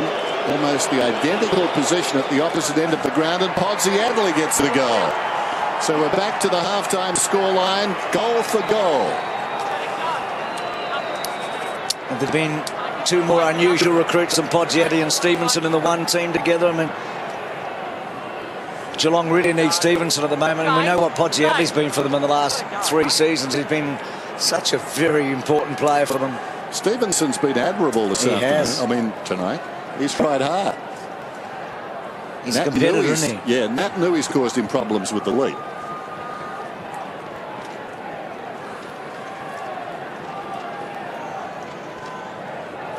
Handy to have Podsiadly back in the side these last couple of weeks now that they've lost Hawkins, because at least they've got a very competent go-to player. He's good from the set shots, Pods. So Stevenson goes early. Nat Newey had a chance to take it, couldn't quite. So the free kick to Stevenson, back now to Joel Selwood. Has to straighten up and kicks the ball to half forward. Gee, goal on his own was Christensen, and then loads it up with a long goal. Is it? Touched. No, it was a touch or free kick to Schofield. Push out. Push out. Push your free kick. So against Duncan, and pushing the back. It's just offline anyway. So Schofield loves to run and carry. He's kicked a few goals this year doing that sort of thing at the other end. Gee, it's very close to the boundary line. They compete right on the boundary, and out it goes. Joel Selwood, 8 possessions so far. So his 8th, sending them forward moments ago. Just saying that if his shepherding technique had been a little better, Duncan, it all comes a goal for Geelong. I mean, those little technique things make an enormous difference to the end result. Prentice had it, lost it. Bartel inside the forward 50. Duncan had it ricochet off his body. Now Scott Selwood with the outside of the boot sends it back towards the wing. Scarlett's in front. They played it well. Mackie's been handy as well tonight. They've it across towards Josh Hunt. Mackie in trouble now though. 2 Eagles bearing down Kerr and Hill. They battle after the football. Mackie's been dispossessed. Kerr's got it now. Josh Hill had the footy. And the umpire explaining why he's going to bounce it. Wasting no time. Umpire Schmidt puts it down. Stevenson waiting in from the side. Bartel, third man up, falls to Prentice. Hurried kick towards half forward. Darling so quiet tonight. Knocked away from him by Lonigan. And Lonigan, with his second hit, takes it across the boundary line. He's been good tonight, Tom Lonigan. He's had Darling all night. Hasn't been a huge accumulator of the footy, but that's not his job. He's playing a really pivotal role across the full-back line for the Cats. So again, that throw in a little bit shallow. Scott Selwood, and that's out on the full. I think it is at a boundary throw in. So Geelong, they've been in front by this margin for a fair bit tonight. Gee, the stakes are high. I mean, for the winner, possible top 4. For the loser, well, maybe they'll need another win to make the finals. And West Coast got a tough little draw coming up. I know next week looks a win, but after that, who knows? Mackey got it from Ian Wright. Taylor Hunt, well done. Darling, he's had a quiet night. That was better. Priddis, a left footer's got to get back. Couldn't quite. Darling attacks it hard. Tackle, Priddis' handball. Now Gaff's a lefty, so he's on the right side. Swings it out. Swift's been quiet and stays quiet with a behind. What's he had, Dennis? You don't need glasses. Oh, you've got them on. Swift. Yeah. Just 5 possessions. There's Hunt. Out of defence then. Comes close to the boundary. Selwood being held by Gaff will get the free kick. That's Joel Selwood. What if he can impose himself on the game? Looks down towards half forward. Nothing much on. That's a nice kick across the ground. Well, just waiting for it. Slightly Simpkin battles on against Waters. He's surrounded by Eagles though. Just stolen away brilliantly by Kerr to Priddis. Priddis gives it to Darling. Darling run down from behind. Well done, Simpkin. He kept at it. Coach can't believe it. They had 4 men around the footy, and Simpkin just kept on keeping on. Great follow-up there by Simpkin. He found the difference between VFL footy and AFL footy when he just waited for the mark, but butted up beautifully to effect the tackle. There's a quick learner as the ball comes out towards the interchange gates. In trouble, Josh Hunt, just a rather... we'll call him just Hunt. He's the only Hunt out there tonight. We don't need to differentiate as the ball goes back from Selwood to Taylor. Taylor Hunt was the man who was tackled near the interchange gate. Scarlett deep in his own defence. He finds Lonigan. And Lonigan just keeps on getting better. He's a right half back. Hams is standing the mark. Lonigan kicks it towards the interchange gates once more. Off hands, getting a hand to it. McKenzie kept over the ball. Brennan arriving quickly as Glass. And look at the Cats pounce on him. He's a strong Glass, this one, isn't he? About 4 of them pounce on him. Just think about Darling for the money. His name will be horrible by the end of the night. He's just having a shocker, isn't he? Just really out of confidence for a guy who's such a talent and having such a good year. Nat Nui doing a Stevie J. No, actually doing a Nat Nui. And Priddis got it from Swift. That was clever. And that looked over the line, to be truthful, but I'm not boundary umpiring tonight. Hill, good kick inside. And here he is. Well, You've inspired him, Macca. He's got to go back and kick this now. he's about to become a Darling all over again. But he's had a lot of fumbles tonight. Yeah, he's had trouble finding the ball on Lonigan. He's fumbled a few times. He's had a couple of free kicks that he could have got, but he didn't get. So a lot of the footy gods haven't shone on him tonight. He has to just compose himself to keep. Well, he's kicked keep resisting. He's kicked 39 goals this year, Lee. So he's the leading goal kicker at the Eagles. He's been very accurate on set shots. Is that coming back? It is. It is. It's a big goal. Well, get rid of that horrible, Dennis. I didn't say it. That was a towering kick, wasn't it? If I see something, I can. Club's leading goal kicker with 40.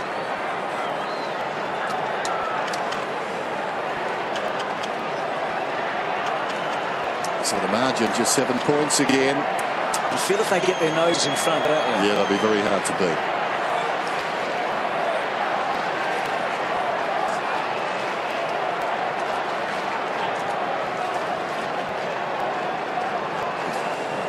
Well, the umpire's in a perfect position. Yeah. You just see him directly behind Harry Taylor. Might have been blindsided, but benefit of the doubt. Play on.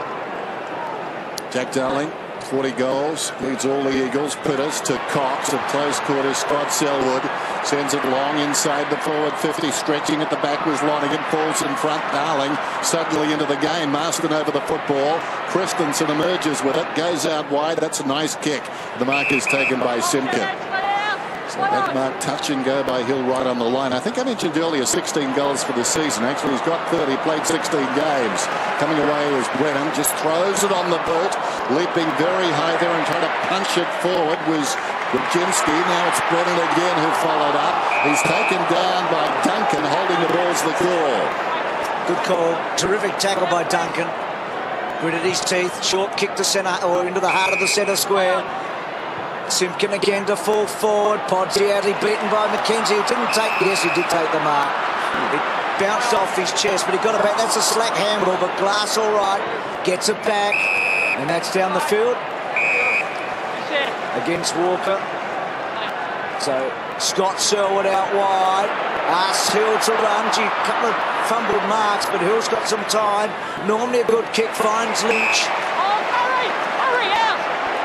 Well, we know how far he can kick it. He probably may go to the top of the square. He's going to go short. Looks good. Fine. Well, hands again. What's up with this footy tonight? That's a simple chest mark. Lottingham back to Taylor. Taylor off a step. Can he get it over the top of Cox? Almost. Back to Cox. Cox running backwards, gets it to Shuey. Shuey on the outer side, forward of the wing, kicks it down towards half forward, taken by Kerr, wants to go, does, gives it off, taken by Scott Selwood. Not his best kick inside the forward 50. Stevenson in front. The pack collapsed. No free kick. The umpire letting the mark stand to Guthrie. So Guthrie deep in his own defence. A little chip short of half-back. Stevenson with a football would like to give it off. Nothing doing, so I think he'll be forced to kick right here. The big guy battled manfully against overwhelming odds so far. Nat Nui and Cox. Motlop, the short one. Guthrie is pushed up out of the back pocket, takes them on. This is encouraging for Geelong. The kick not so flash. Brilliantly done by Kerr. Got an arm in there. Scott Selwood gave it to Hearn. Kicks it towards the outer side. Awkward bouncing footy for both Hill and Scarlett.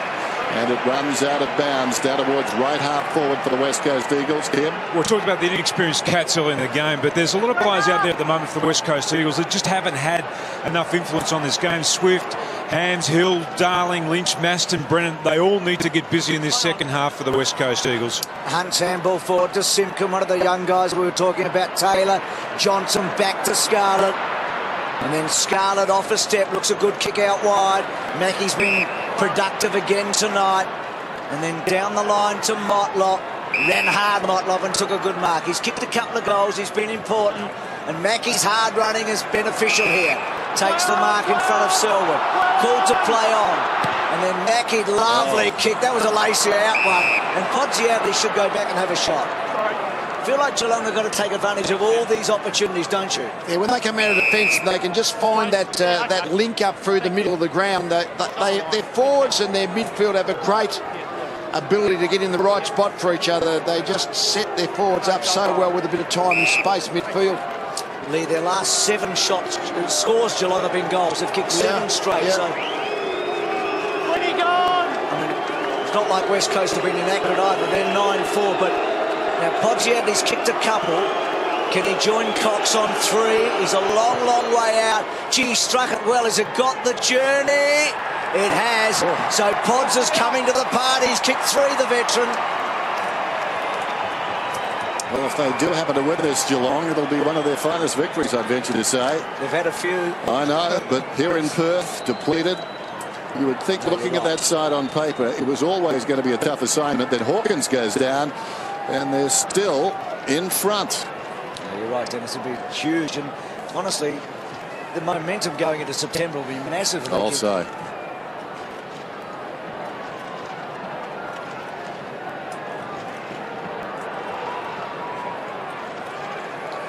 Just struck it so sweetly there and really enjoyed the third goal. It was a terrific build-up. Andrew Mackey got involved across half-back and used the ball so well. So been quite opportunistic in the way they're bringing the ball forward off half-back. The Cats need to stop that, the Eagles. So the margin 13 points. We're back in the middle. Stevenson had it momentarily. Scott Selwood tried to fight his way out of there. Ball fell at his feet. Swift has got it. Got boots of ball. Advanced it a couple of metres. Missed by Selwood. Falling to the ground. Stokes. Hand pass ineffective. McGinnity. He was tackled by Enright. Swooping on the loose ball. Bartel sends it down towards half forward. In front Hearn. And he pushes it out of bounds.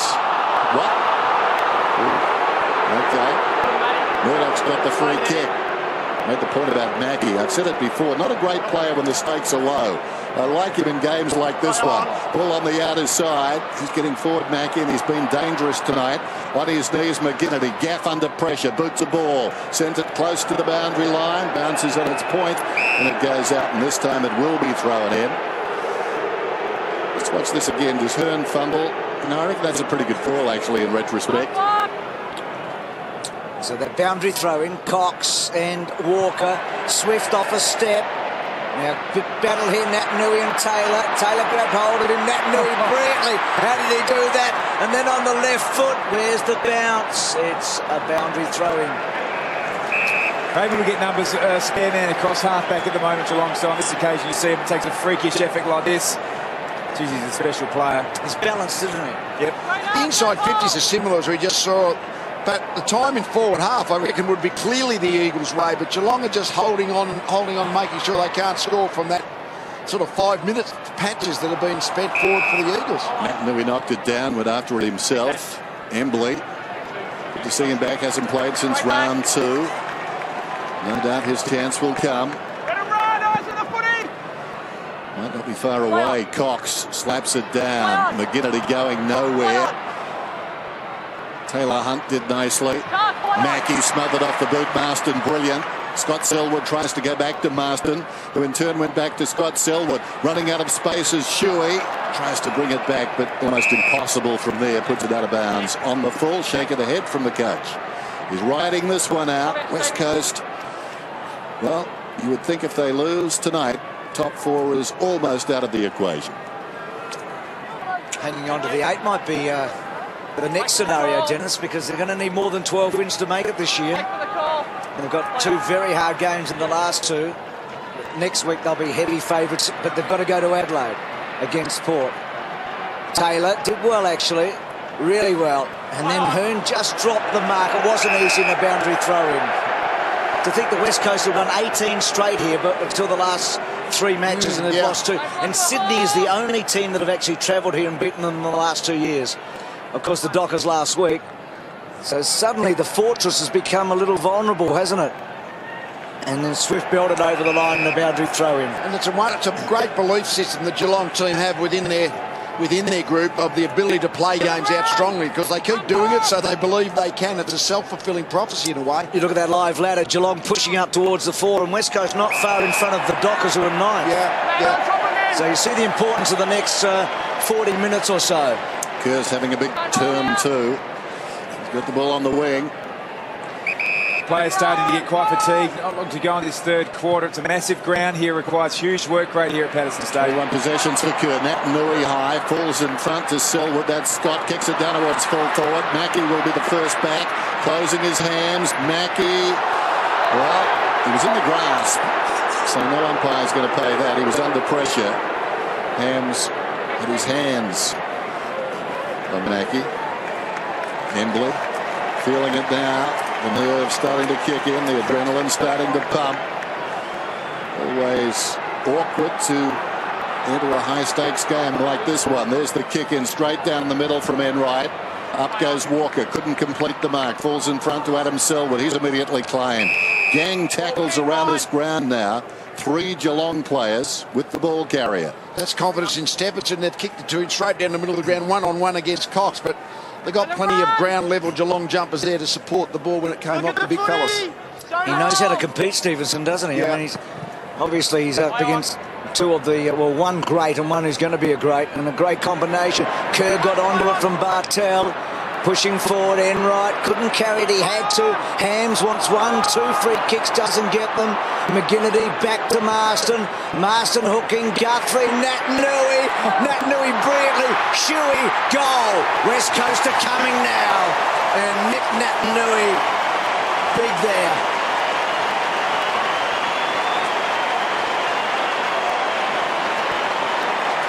Well, Hams intent on playing for a free kick twice, but it worked out okay.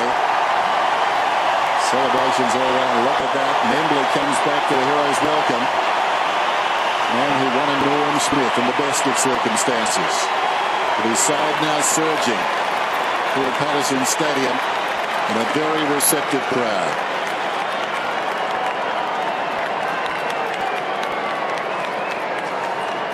Andrew Emily being subbed on. Swift, I think the players who's come off. Yep, just see it down the bottom left. Rousing reception, big game player. Good time to activate a sub. Stevenson taps it down. Stolen away though by Shuey. Penetrating kick inside the forward 50. Ball runs free at the back. Hams controls it nicely. Now he goes after it. Slips a hand pass away to Darling. Tries to centre it. Well, he did that, but Enright read it pretty well. Was there first, occupying the spot. Comes to Lonigan. It was dangerous. Steps around the would-be tackler. Embley comes up to the wing. They're taking a risk here, but it could pay off. Bartel took the mark. Goes to Christensen. Now it's Wojcinski. Sends it down towards half forward. Didn't make good contact, though. Keeping his eye on the footy was Adam Selwood. He comes out towards the wing, and Embley takes the mark. The veteran. Looking down towards half forward. 65 plays 71. Comes short to Prittis. Matthew Harley Prittis. Sounds good, doesn't it? Beats the man on the mark. Thank you, Tom. Goes short, and the mark is taken by Lynch. Too far out to score even for the big Q. Goes to the pocket. Where's Nat Nui? He's getting a run at it. Can't quite. Now he does the roving. Handball miscocked. McGinnity throws it out to Marston. Marston still with him. Out the back. Well played by Simkin. And then Enright's kick only as far. Now Waters is a long kick, but well, he is a long kick, but not an accurate one on that occasion. Gee, I'd love to have that time again, Bo Waters. He had a bit more time than he knew. Set up really well, the West Coast half. Backs on that occasion, though, a couple of metres in front of their Geelong half forwards and were able to repel the ball back deep inside their 450. Selwood, Stevenson just gives a free kick away there, so that's sloppy. And it's Cox. So Cox short, good kick. West Coast in a little period of domination here at the moment. They did that in the second quarter when they're completely on top, but they didn't put it on the board. But you feel now they're about to at least draw level, and they're going to be very hard to hold here.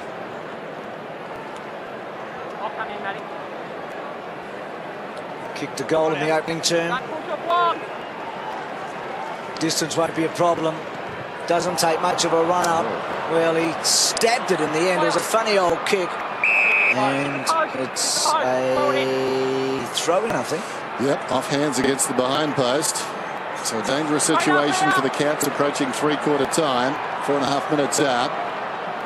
They lead by 6. Well, hard to be a Cats fan in the last couple of weeks. Ham slips a hand pass away. Gaff under pressure. High balls it down towards full forward. Lonigan from the side. Loose at the back. Cox. Was it touched? I think it may have been. There's going to be a discussion. Hold on. Believe it's a goal? You believe it's a goal? We're going to check. Score The goal umpire, I think, said he believes it's a goal. So the question here is, was it touched? Check with the boundaries. Yeah. Have you seen it hit anybody at all? No. Can't be certain. Okay, thanks. That's a pretty tough one to call. Yeah. Touch off the boot or in transit. In transit.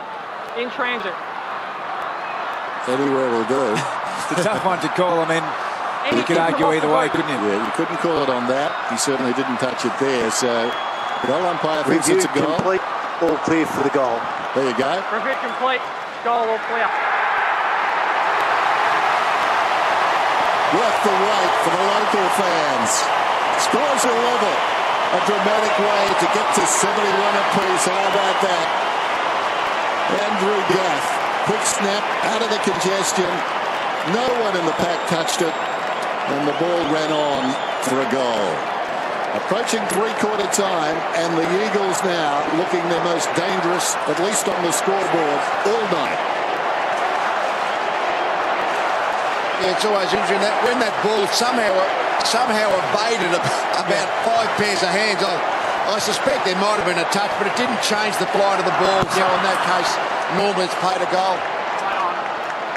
Cats have led for the last 78 minutes all square. Just reckon with that second replay, I'm not sure if they should have rolled it back a bit further. I felt that was inconclusive. Did we get enough information? I don't think we did on the second replay. And it's really hard. I mean, you should have assumed the ball would have been touched along the journey there somewhere. But all of that, we're going with what the goal umpire thought. No, that's fair enough, but if you're going to use a video review, I don't think that was used correctly. Yeah. First and second replay, fine. Second one, no.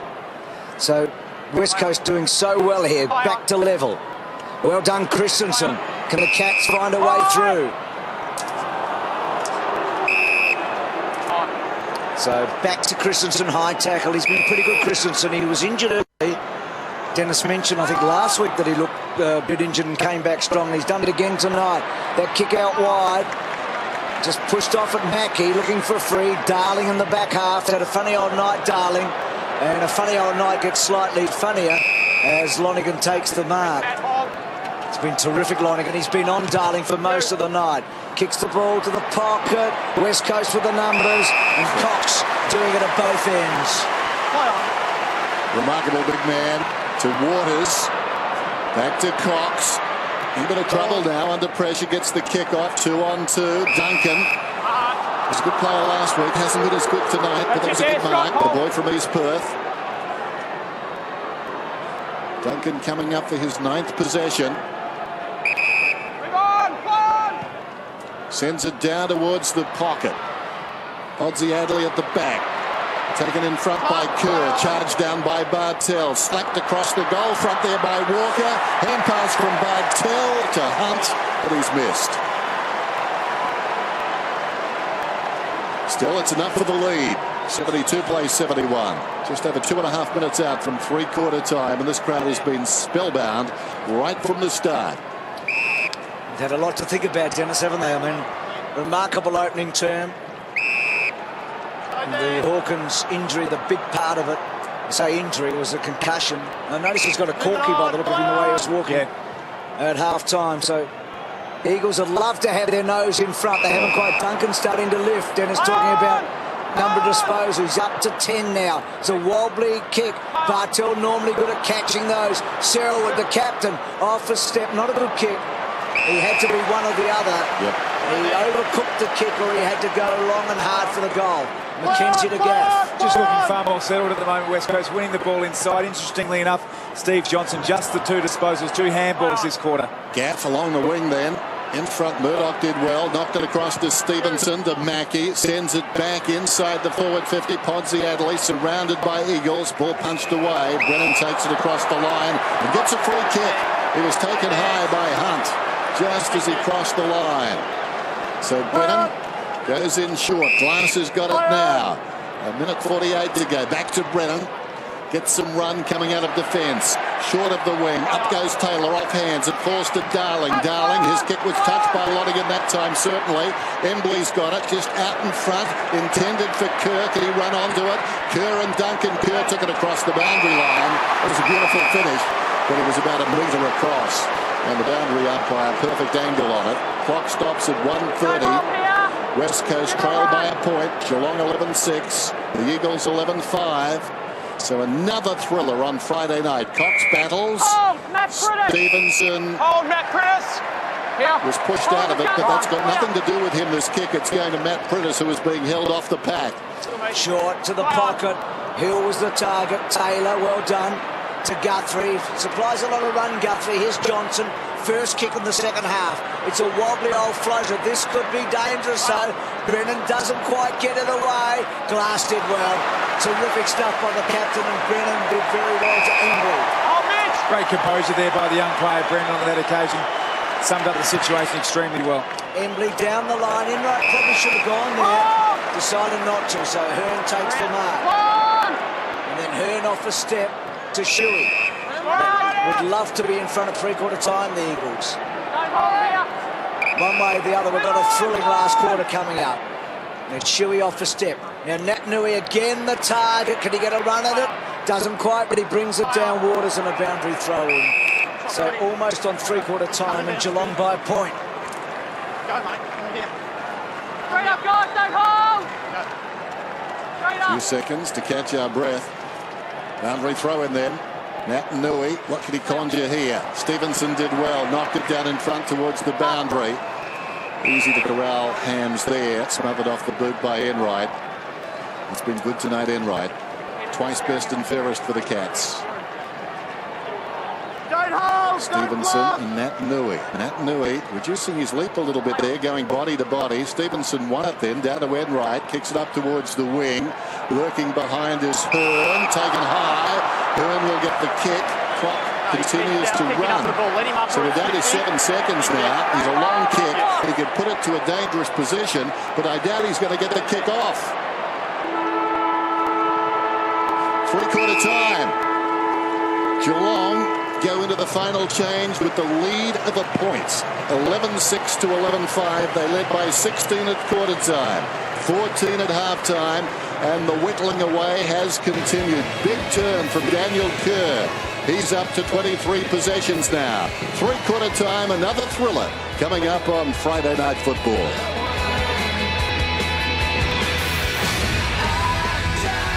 Term gets underway at Patterson Stadium. The West Coast Eagles trail by a point. Geelong have led at every change. Rucks go at it. Nat Nui wins it down. Kerr again scrambles it forward. Backhanded by Enright. Smothered by Enright. Prittis was the man who kicked it. Wellingham over the top, or rather Sheringham. Eventually the hand pass came from McGinnett. He gave it to Kerr, or rather Prittis, inside the forward 50. And the mark is taken down there by Lynch. It was Kerr. Just jammed it on the boot. And the mark has been taken about 25 metres out directly in front. It's like a broken record, Dennis. They've kicked a goal in at least the first 2 minutes of the first three quarters, the Eagles. And the big fella for the lead.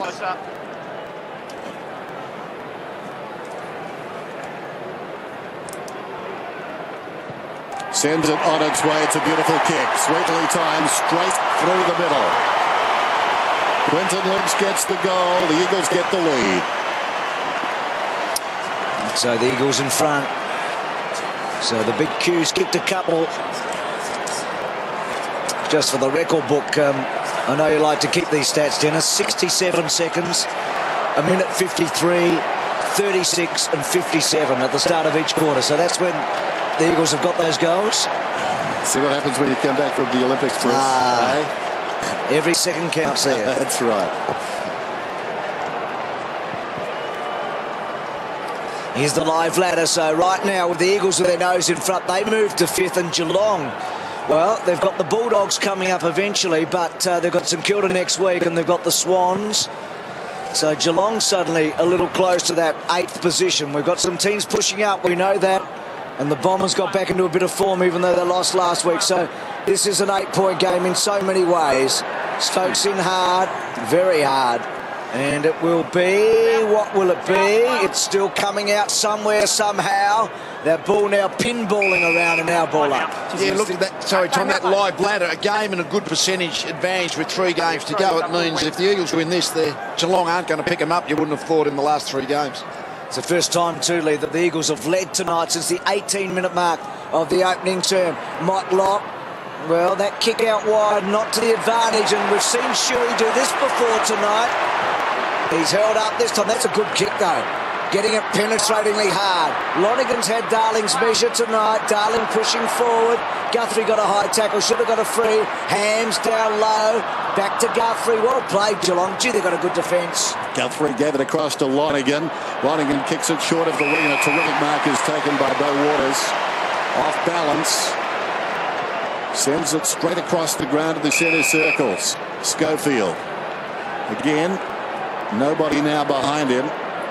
Just cruising past McKenzie. He was the last man back, and he's marked it just ahead of Schofield.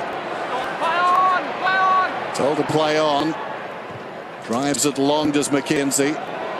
Plenty of Cats around the footy. Almost the mark to Hunt. Spilled it. Waiting in front, Selwood. That's Joel. Gives it to Johnson. Wanted to use Selwood again. Just on the ground is Gaff. That is un-Australian. Just snuck on there, Selwood. Well, his hand pass not so flash. Going back was Glass, knocked it down. Opportunity for Lynch. Well done, Christensen. Falling to the ground. Gave a hand pass to Johnson. Slapped down by Adam Selwood. Hand pass came across there from Brennan. Gave it to Marston. Now under pressure is Schofield. He puts it out of bounds on the full. Good pressure applied by Geelong there. And that's where the interchange can be both dangerous and unfair. No fault of Gaff's. Just came on and got involved immediately, but Johnson thought he was free. Bartell spirals it inside the forward 50. Podsy Adley didn't mark it, took it on the half volley. I reckon he knew that, tried to bluff the umpire. Bit lucky. So Bartell trying a spiral, doesn't quite work. Don't block, Matty! Can the Cats construct from here? Naitanui in the picture, a couple of third men up there, Bartell. It's the sort of game you think you'll play a big last quarter, don't you? They'll need it. That ball taking a while to come out in Embley. So Embley's season, he started as a sub. That's a free kick, is it against? Deliberate. The idea is it's deliberate out of bounds. I think you've got to deliberately try and keep the ball in. Otherwise you'll get pinged. Yeah, that's about how it's been interpreted in modern footy. Certainly hot tonight. You wonder whether it's been a premeditated call. So long kick by Podgatti, well played by Naitanui. McKenzie, Waters on the wrong side for him. That's a terrific effort by Waters to keep it in. And the free kick going to the Eagles. Back it comes. Just on Embley, he was a sub in round 1. He was subbed in round 2. Started as a sub here in round 20. So not much footy at this level this season. Bought a few jackets though. It's taken there by Johnson. Prittis in trouble.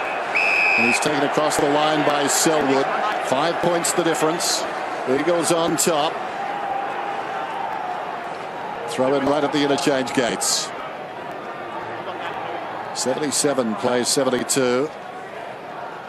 Cox. Manhandled by Stevenson. Won it down. Stolen by Johnson. Cox goes again at close quarters. Bounces off Brennan. Taken by Wojcinski. Gives it to Bartell. And he's tackled high. This is going to be enthralling stuff in this last quarter. Big time players, Geelong. Of course, they're missing a few, but they've got enough. They know what it's all about in the tight finish. They showed us that last week. Christensen sends it down towards half forward. Big fist on this one. Falls in front. Under pressure. Simpkin kicks a goal. He squeezed that kick out, the young man. What a terrific goal by Jonathan Simpkin. It's been okay, Dennis. I mean, nice to say it now. It's an opportunist remark, but I was looking at the stats with Tom at three-quarter time. A couple of the youngsters haven't had a big impact, but this guy had his 10 or 11 disposals to three-quarter time. He's done a fair job. I think the thing about him is he doesn't look out of place. Some guys do. I mean, Simpkin looks like he belongs. Exactly. Apart from that one time he waited for the mark, and he learned very quickly because he went about his business and applied a strong tackle.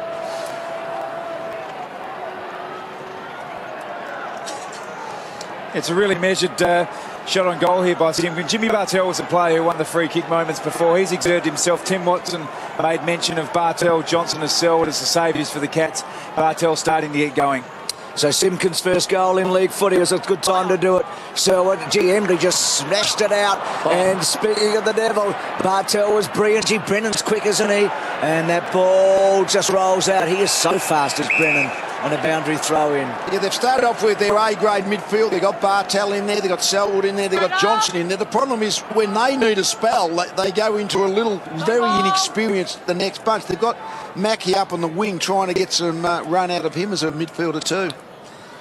Walker doing the ruck work. Duncan ripped off it by Shuey. Prittis down low. Joel Selwood in hard. Well done, Embley. And that kick by Glass is close to the line. Hill has been quiet with Enright. And a boundary throw in. It's not going to be a pretty last quarter. It's going to be a lot of this stuff, but gee, it's going to have us on the edge of our seats. Hasn't been a pretty game in its way, but gee, it's sucked you in, hasn't it? Yep. Over the top, Cox knocks it down. Well done by Walker, kept it in front. Well done by the man on the ground, Shuey. Then he was tackled over the top and taken down there by, I think it was Wojcinski, it was, and the ball up. Really starting to get right on top in the contested possession at the moment. The Eagles 134 to 119. That's the area they've been really deficient in the last month, particularly against Freo last week. Walker just giving Stevenson a spell, but right here giving away a free kick. Cox will take it. They're really pinch hitting now with the big guys. Stevenson can't go all night. Comes to Shuey, but he's got to give them a last quarter of an hour. There's no question about that. Lynch missed it. Picked up by Bartel. Slung by Gaff. Got the hand pass away to Christensen. Taken by Wojcinski. What a beautiful pass. Podsy Adley goes towards half forward. The youngster Murdoch needs to stay on his feet here. He's a left footer. He's going nowhere. Adam Scott was just waiting for him and bullies him back out of bounds, and we'll have a throw in.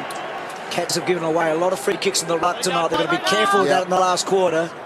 Half a dozen frees between Cox and Naitanui. Maybe not every time in the contest like this one, but had to be again. There you go. So it's a real key, I reckon, here. Walker's an inexperienced runner. Yeah, you got to lose the hit out as opposed to giving away the free kick. You just got to get that balance right. Put the body in, but try not to give away the free as he's done the last two contests. Marston. I guess Taylor can't go from the back. You almost feel like he's got Naitanui now. He can't go from there, but you'd love to bring him onto the ball almost, wouldn't you? Or forward even. Stevenson's back on, so I don't think they wanted him on this early. They wanted to give him more rest. He's in the picture now, Dennis, as you speak, and he worked underneath. Embley doesn't quite get it away. Stevenson, an important tap though. Johnson, well done. Wojcinski, well done. Wojcinski to Duncan. It's close quarters. Marston, Taylor Hunt, hard footy. Kerr likes it hard. Bounces off a would-be tackler, gets it to Cox, to Naitanui, too short. Stevenson just came on the ground. He's been involved in about 3 exchanges to Mackie. Stevenson again, well done, knocked it down for Hunt. Bounces off a tackler. Opportunity now for Stokes. He's been quiet tonight. He's going to get a free kick for in the back.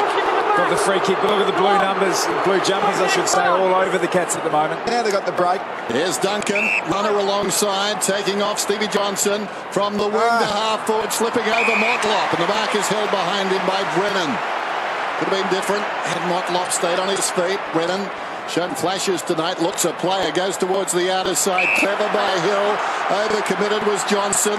Johnson labouring, can't go after him, hand pass from Hill. Clitus running down towards the attacking 50, over the top to Marston, lines up, Marston kicks, and kicks a goal. West Coast are back in front. Good finish. Good finish from a bloke who sometimes is not a great finisher, to be honest. It's been one of the little knocks on him at times, hasn't it? But Prittis decided to go to Marston. It was a big player. Motlop, I'm not sure if Johnson's kick was a great one. Motlop slipped, though, at a very, very vital stage. You feel like the next goal, if West Coast get it, they might break Geelong's back. And just watching Johnson there, he really was labouring, wasn't he? He looked a very tired man. It was a good setup, and as I said, Marston probably not the best finisher of all time for the Eagles. That was a beauty, though. Yeah, just a half-back turnover. Everyone's out of position when the ball rebounds off that off the half-back line. So can West Coast get the next one and put a little gap? Selwood couldn't quite. Shuey back to Joel Selwood. Down low, did well. Gets it to Taylor Hunt with some run. Good run by Taylor Hunt. Not a great kick. Podziati did very, very well. West Coast, though, with those strong bodies. McKenzie down the line, not a good kick, and Selwood willing and lifting, and at centre wing takes the mark. Well, again, the Cats started with Selwood, Johnson and Bartel in the centre clearance. They've just got no other options there, so it's going to be a huge war of attrition to see where they can run the game out. 17 possessions now for Joel Selwood. This is Enright. Inside the centre square, barely. Goes for distance, working his way in front is Walker. Well, he did the hard work, couldn't hang on to the footy. Down goes Christensen, slapped out of there by Kerr. Brilliant stuff. McGinnity just jams it on the boot and he finds Cox. Dean Cox coming up for possession 22. And very close to best on ground, if in fact he's not. The high ball to the wing. Jimmy Bartel thought about it, committed, got the ball on the ground. Initially was thinking about the big leap. Enright has the ball held to him by Scott Selwood. Then we'll have a ball up at the interchange gates. 83 plays 78. West Coast by 5. They've been spiralling down the table. Chance to stop it right here. Make a statement in the last 20 minutes or so.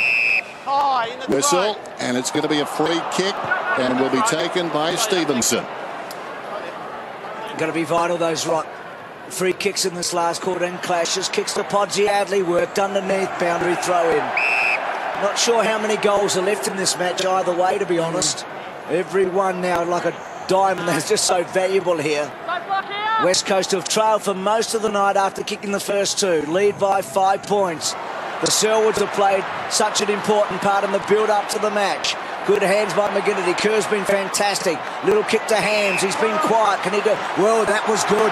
To Gaff. Now he's a running carrier. He can kick this, Gaff. He's 50 metres out. He's kicked it all right.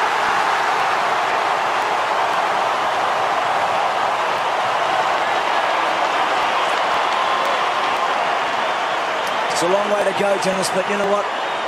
It might nearly be enough. I think you might be right, Bruce, although thought that last week. That game was over, and suddenly Geelong able to pull it out, but that was a fantastic finish by this young man. He's got a couple. He's a heck of a player. Gets the footy, doesn't he? Yeah.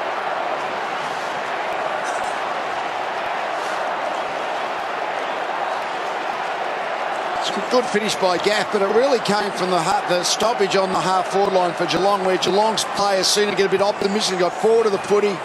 The Eagles came the Eagles' direction, and then the overlap link-up came from that. Another ruck infringement. And this is proving very costly now. Cox dominating the game, goes out wide. Shuey takes the mark, just looks inside the forward 50. Here's Gaff again, takes it. Thought about going, but decides against it. Pick 4 in the 2010 draft from the Oakley Chargers. Hello to his folks, Paul and Suzanne.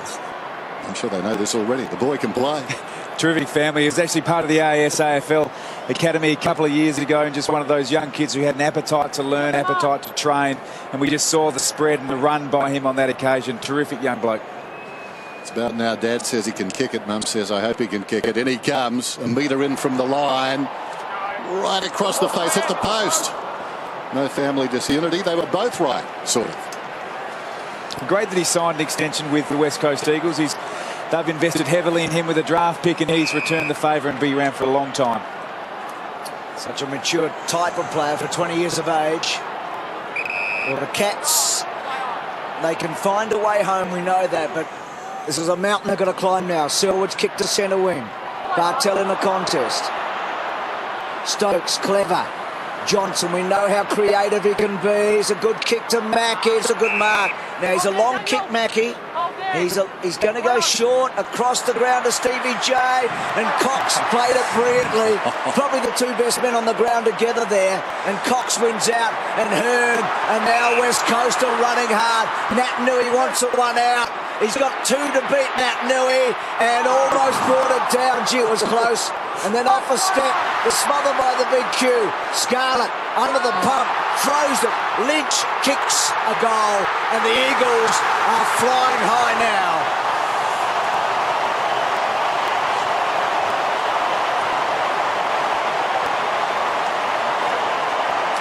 Well, in hindsight, perhaps Guthrie would have been better just thumping that ball as far as he could towards the boundary. He went back, he was third up. And I think Tommy tried to mark it. Yeah, still trying to work out why Mackie didn't have a shot at goal from the 50-metre mark rather than trying to set up Johnson almost as far out. Nat Nui puts the wind up there, though. I reckon just his presence.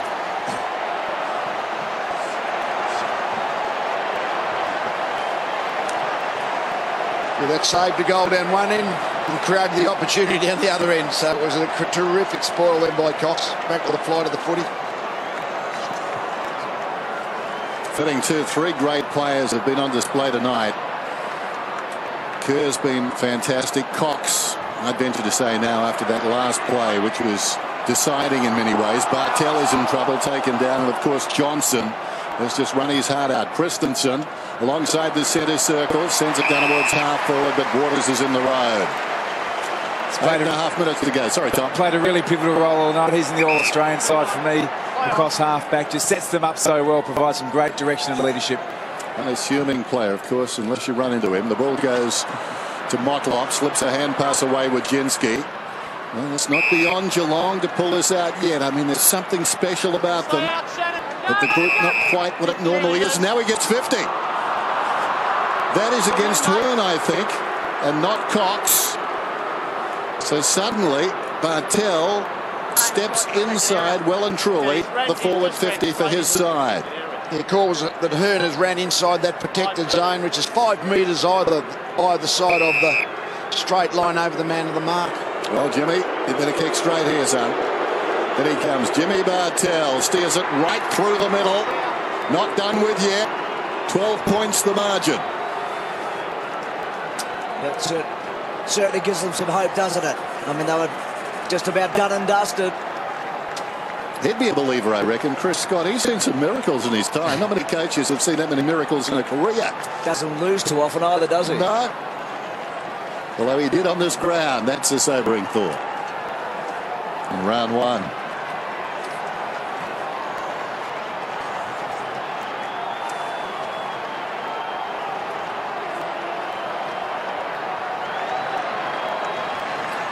It must be for Hearn just coming across there. Saw the umpire signal that way. It might have been 5, it might have been 4.5. He was a fair way, wasn't he? He was not really impeding the kicker. No.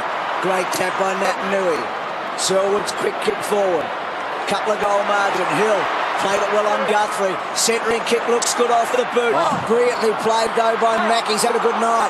A really good night. Back he goes, switches it out wide, not a good handball. Hill getting a bit lively very late. Mackey building away, only to Darling. Wojcicki whipped off it. Quick kick forward by Lynch, has been very good tonight. Lonigan tapping. Well, you knew it was going to be paid because they've been consistent all night. Consistent from the very start of the game. Yep. He just had to do something different. Well, so the way I observe it, you've got to try and keep it in. Yeah. It's not incidentally going. You've got to try and keep it in, otherwise you've got a fair chance of being pinned. That's a tough call. Now, what would Pythagoras do with this, Dennis? I mean, Pythagoras' theory says that Pritters can't kick a goal from here the way he kicks the ball. Do you know what Pythagoras would do? Do that. Well, there you go. Good player, Pythagoras, and so's Pritters. The two P's.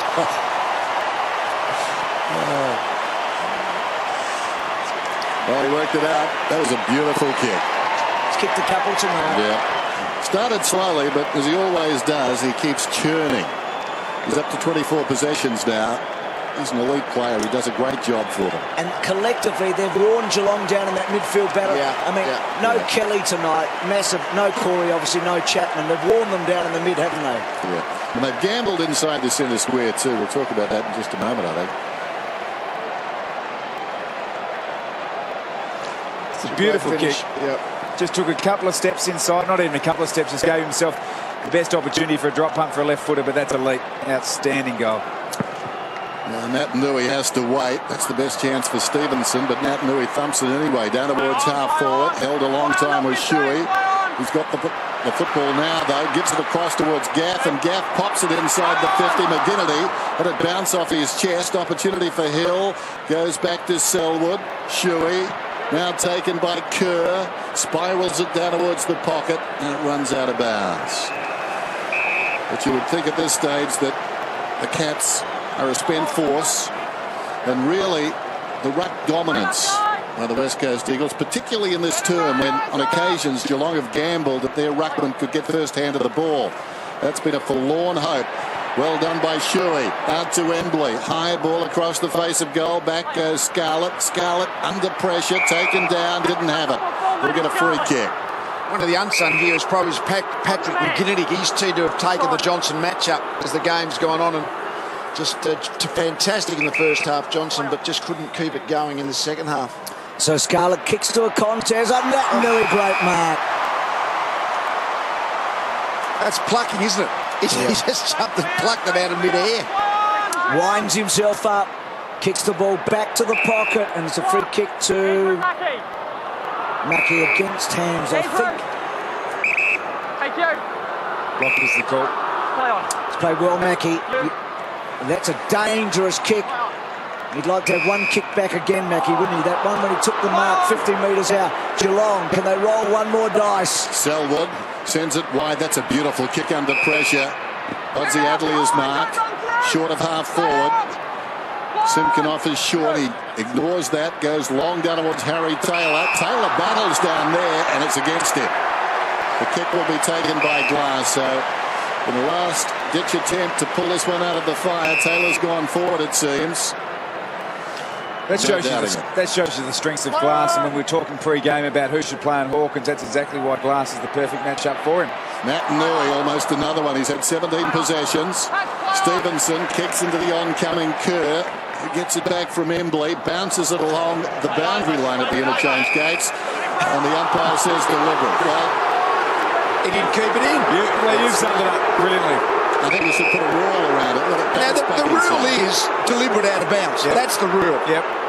But it's been interpreted as if you don't try and keep it in, Potentially keep it in. you're going to get pinned. But Lee, do you think it's different tonight from anything you've seen this year? A little bit harsher tonight than I've seen this year, but that tends to have been the interpretation most of the year, would have thought. Well done, Taylor Hunt. Christensen over the top. Sheringham's had a quiet night. Walker's had a quiet night. They haven't played many games, those two youngsters together. In fact, they've played the last 5, all against quality opposition. And Geelong have done a great job, I reckon, over the last month. And even tonight, with a depleted team, they've hung tough. But the Eagles look like getting 4 very, very, very valuable points. And that one is out. And a boundary throw-in. Look at the crowd. Bated breath every time the ball goes across the line. Just the stats, Lee. Before tonight, they've been playing less than one free kick for that every match. Okay, it's been that. Yeah, well, it has been severe tonight then on that case. Yeah, if it's that on those numbers. Boundary umpire will do it again. Not his best work, says the central umpire. Boundary umpire's connected. He's had enough. Just under 5 minutes to go. Cox in front again, virtually put it down the throat of Selwood. As it turns out, the other Selwood gets it. Confusing, I know. Bartel drives inside the forward 50. Taylor again goes back on Glass. Ball bounces towards the goal line, and that's a good result. The West Coast Eagles. Podsiadly remonstrates, realising that ball wasn't put to a dangerous situation. Needs to be about 15, 20 metres out so they can make something off the pack if they can't mark it. Shannon Hearn. Time the enemy of the Cats now. Forlorn hope of winning from here. 17 points the margin. Cox almost the mark. Splendid game. Bartel got right in his face, right in his grill, and knocked it out of bounds. Will have a throw in. Who's got his nose in front? Cox on that Nui for all Australian, do you reckon, right now? Play them both. Johnson, well done, sweeping the ball forward. Another clearance for him. Off the ground by Stokes, getting the ball forward. Podsiadly's been pretty good. That ball just eluded Stokes. Hams, Stokes getting down low. Hams again, tapped it back cleverly. Gaff, high ball, and sitting underneath. Duncan should take it, and he does. So one last chance, you reckon, for Geelong. They need 3 goals. They need to create quickly. And Duncan, that's one he'd love to take back. It's the late in the game. Better get it forward quickly. Kick that one. Bartel was actually on his own in the centre square, but got to swivel ahead and have a look inside before you drive it in long, just to make sure there's no one clear inside. Asking so much of Walker. Cox slaps it down in front. Walker did well. Chased the ball, was pushed in the back. He'll get a free kick. So Walker, not much time here, but he can't rush. That's the conundrum. Needs to just settle himself, kick it, and who knows. They say you should put the ball on the ground and roll it back until you're ready to kick, because when the ball's on the ground, time on is in play. I was watching a game the other day where that didn't seem to work. Yeah. There's Walker. Maybe the umpire forgot. That's a lovely kick. Well, there's still a pulse. Walker puts it through. Clock stops. 102.91. We do this to you every time, Lee. What's your theory? And right now, there's plenty of time, isn't there? Plenty of time, yes. Well, every centre clearance now is just vital, isn't it? Well, the other theory is also first team to 100 points wins, and that makes it pretty difficult for the Cats. But there is time, no doubt about it. And I think what it does too, it makes the team in front get a bit nervous now. I think particularly when you're playing Geelong, because you just know that they have won a few games from this situation in recent years. So Selwood marshalling the troops here. Geelong with time. Centre clearance important. West Coast may get a little nervy here. The Cats, well, we know they've got 9 lives. Well done by Nat Nui. But Geelong quickly on to Selwood. And it's holding the... No, not holding the ball. The umpire's whistle actually came to his mouth. And again, it'll be a ball up. So the ball was not clear. If the ball hadn't been knocked clear, clearly the umpire was going to ping the guy on the bottom of the pack. I'll tell you who it was, but it was about 4 bodies. I don't know who was on the bottom of the pack. So, Geelong, can they conjure something here? Selwood working hard. Off the ground, Shuey's been important. Lynch front spot. Still with Lynch. Little gift to Nat Nui. Well, this will bring the house down. He's 48 metres out. It's careful. It's long. It's a goal. That's a push. It's a free kick. It's a free kick.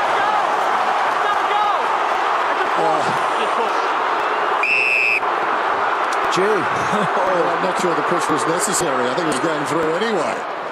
Short run to the pocket. Sheringham. It's a big call in the goal square. Sheringham kicks towards the outer side. Podsiadly on a searching lead. Getting back behind that too is McGinnity. Tackled by Podsiadly. Was it high? It was. So McGinnity will get the free kick. Not sure it's at the back anyway. No, it was a push. It wasn't in the back, was it? No, but he's never going to get that ball anyway, is he? It was well over the line. In fact, the push got him closer to it.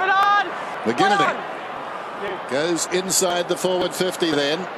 From behind Stevenson. Shuey in front. Controlled it to his own advantage. Brilliantly done. Hand pass to Gaff. Kick was smothered. After it goes Mackey. Can't control it. Just hand passes along the line in the opposite direction. McGinnity loves it hard. Hand passes towards Cox. Runs away from the big fellow. We'll have a boundary throw in. What a game they've played. He and Nat Nui tonight. Coming in, it was an awesome task for Geelong's big man. Stevenson has tried hard. But look at that. The two of them terrorising him. Christensen. Quick kick forward. Not sure if it was a half volley. Podsiadly. Quick kick on. Bartell's in a good spot. So Geelong with some time still. Straightening up Simkin. Can they take the mark? Doesn't quite. Ball in dispute. Glass leading the troops. It's the captain doing it. In the front, kicks the ball down the line towards McKenzie. Wants the boundary line and he gets it. Well, the umpire's going to play. Every day in the world. Now, did you say there was 1 a game average up until tonight? Well, it's about 2 a game now. That's after right. tonight. The average is going through the roof. World records in high tackles and deliberate out of bounds on the ball. Stevie J short. And okay too. Sheringham's got it. 75 metres out from goal. Minute and a half out. Sends it long down towards the pocket. Not the spot for it really, although that's not a bad result. It bounces out of bounds. And the crowd thinking perhaps that was deliberate. But in some respects it was. That's where they want it. It's a back half game now. Everybody's in the back 50 metres. Worsfold can't understand it. He'll be on the phone, I reckon, on Monday. Close to the boundary line after the fist. Well, when the Eagles gains about 15 metres. Sorry, Dan, when you get a Bronx cheer like that, you know it's had an impact on the game. Not necessarily on the score, but it's quite clearly been abnormal, the amount we've had tonight. So another contested boundary throw in. Sheringham went in hard. Bartell's handball. Taken by Christensen. Winds it up. And that one is bouncing the boundary throw in. So every time that ball goes out, you're going to hear that roar. Well, Geelong, 1 stoppage away from maybe a goal and still a chance. Can they get a clear bit of footy? Where's Stevie J where you really need him? Here he is, down low, he gets a free kick. Well called, Bruce. Whenever there's a situation like that, you look for Bartel or Johnson or Selwood. One of them seems to impose themselves on the game in these Willie goes straight. And this is the kick he doesn't like, Lee. He hates these. So if he kicks this, Geelong is still a chance. It's not going to be a goal. He's missed it. Didn't make the distance, actually. It was a tired kick, that one. A really fatigued kick. I mean, he's only had to kick the ball 35 metres and didn't make the distance. With justification, you'd have to say. Cox in front. That's the spot for it. Back to the boundary. Out of bounds it goes. A few of the Geelong players plead their case. Nothing doing. I reckon they've got a good case because that was absolutely deliberate. If we played all the others all night, why not that one? You're quite right. Cox in front, could have almost got a kick there. Jarred out of his hands, and it's going to be clean possession at the throw-in. And as a result, it will go to Geelong with 13 seconds remaining. Taking the kick and kicking a goal is Johnson. Johnson's put it through. This is one of those games where you can't look away for a moment. We're down to 8 seconds, and Bruce, this was ample time to win it last week. It's 102 to 97. I think you'll find that every Eagles player that's not in the centre square will be in that back half of the field. The runner will be out there making sure they know there's only the 8 seconds to go, or 6 seconds to go, is it? Where's the free kick? I mean, took possession of the ball. No doubt about that. Can Tom Hawkins come back on now? Just for the last 8 seconds? I don't think so, but you could put your house on the fact that Johnson, Bartel and Selwood be in here with Stevenson. They've taken every centre clear so far. Have a look at this flood. Have a look at how many players are in Geelong's forward line. What a finish. And everybody at this stadium, the barracks for the West Coast Eagles after last week, and many such like performances, not taking it for granted, but Naitanui wins a very important ball. He'll buy them time. Wait for the siren. He's lost the footy, but they've won the game. Remarkable again. Last week we were singing their praises. Tonight they're on their knees. Well done by the West Coast Eagles. Geelong so gallant. And listen to that sound for the umpires as they leave the venue. The topic tonight, deliberate out of bounds. But really it was much more about a place in the finals. Top 4, crawling into the 8. Everything was on the line.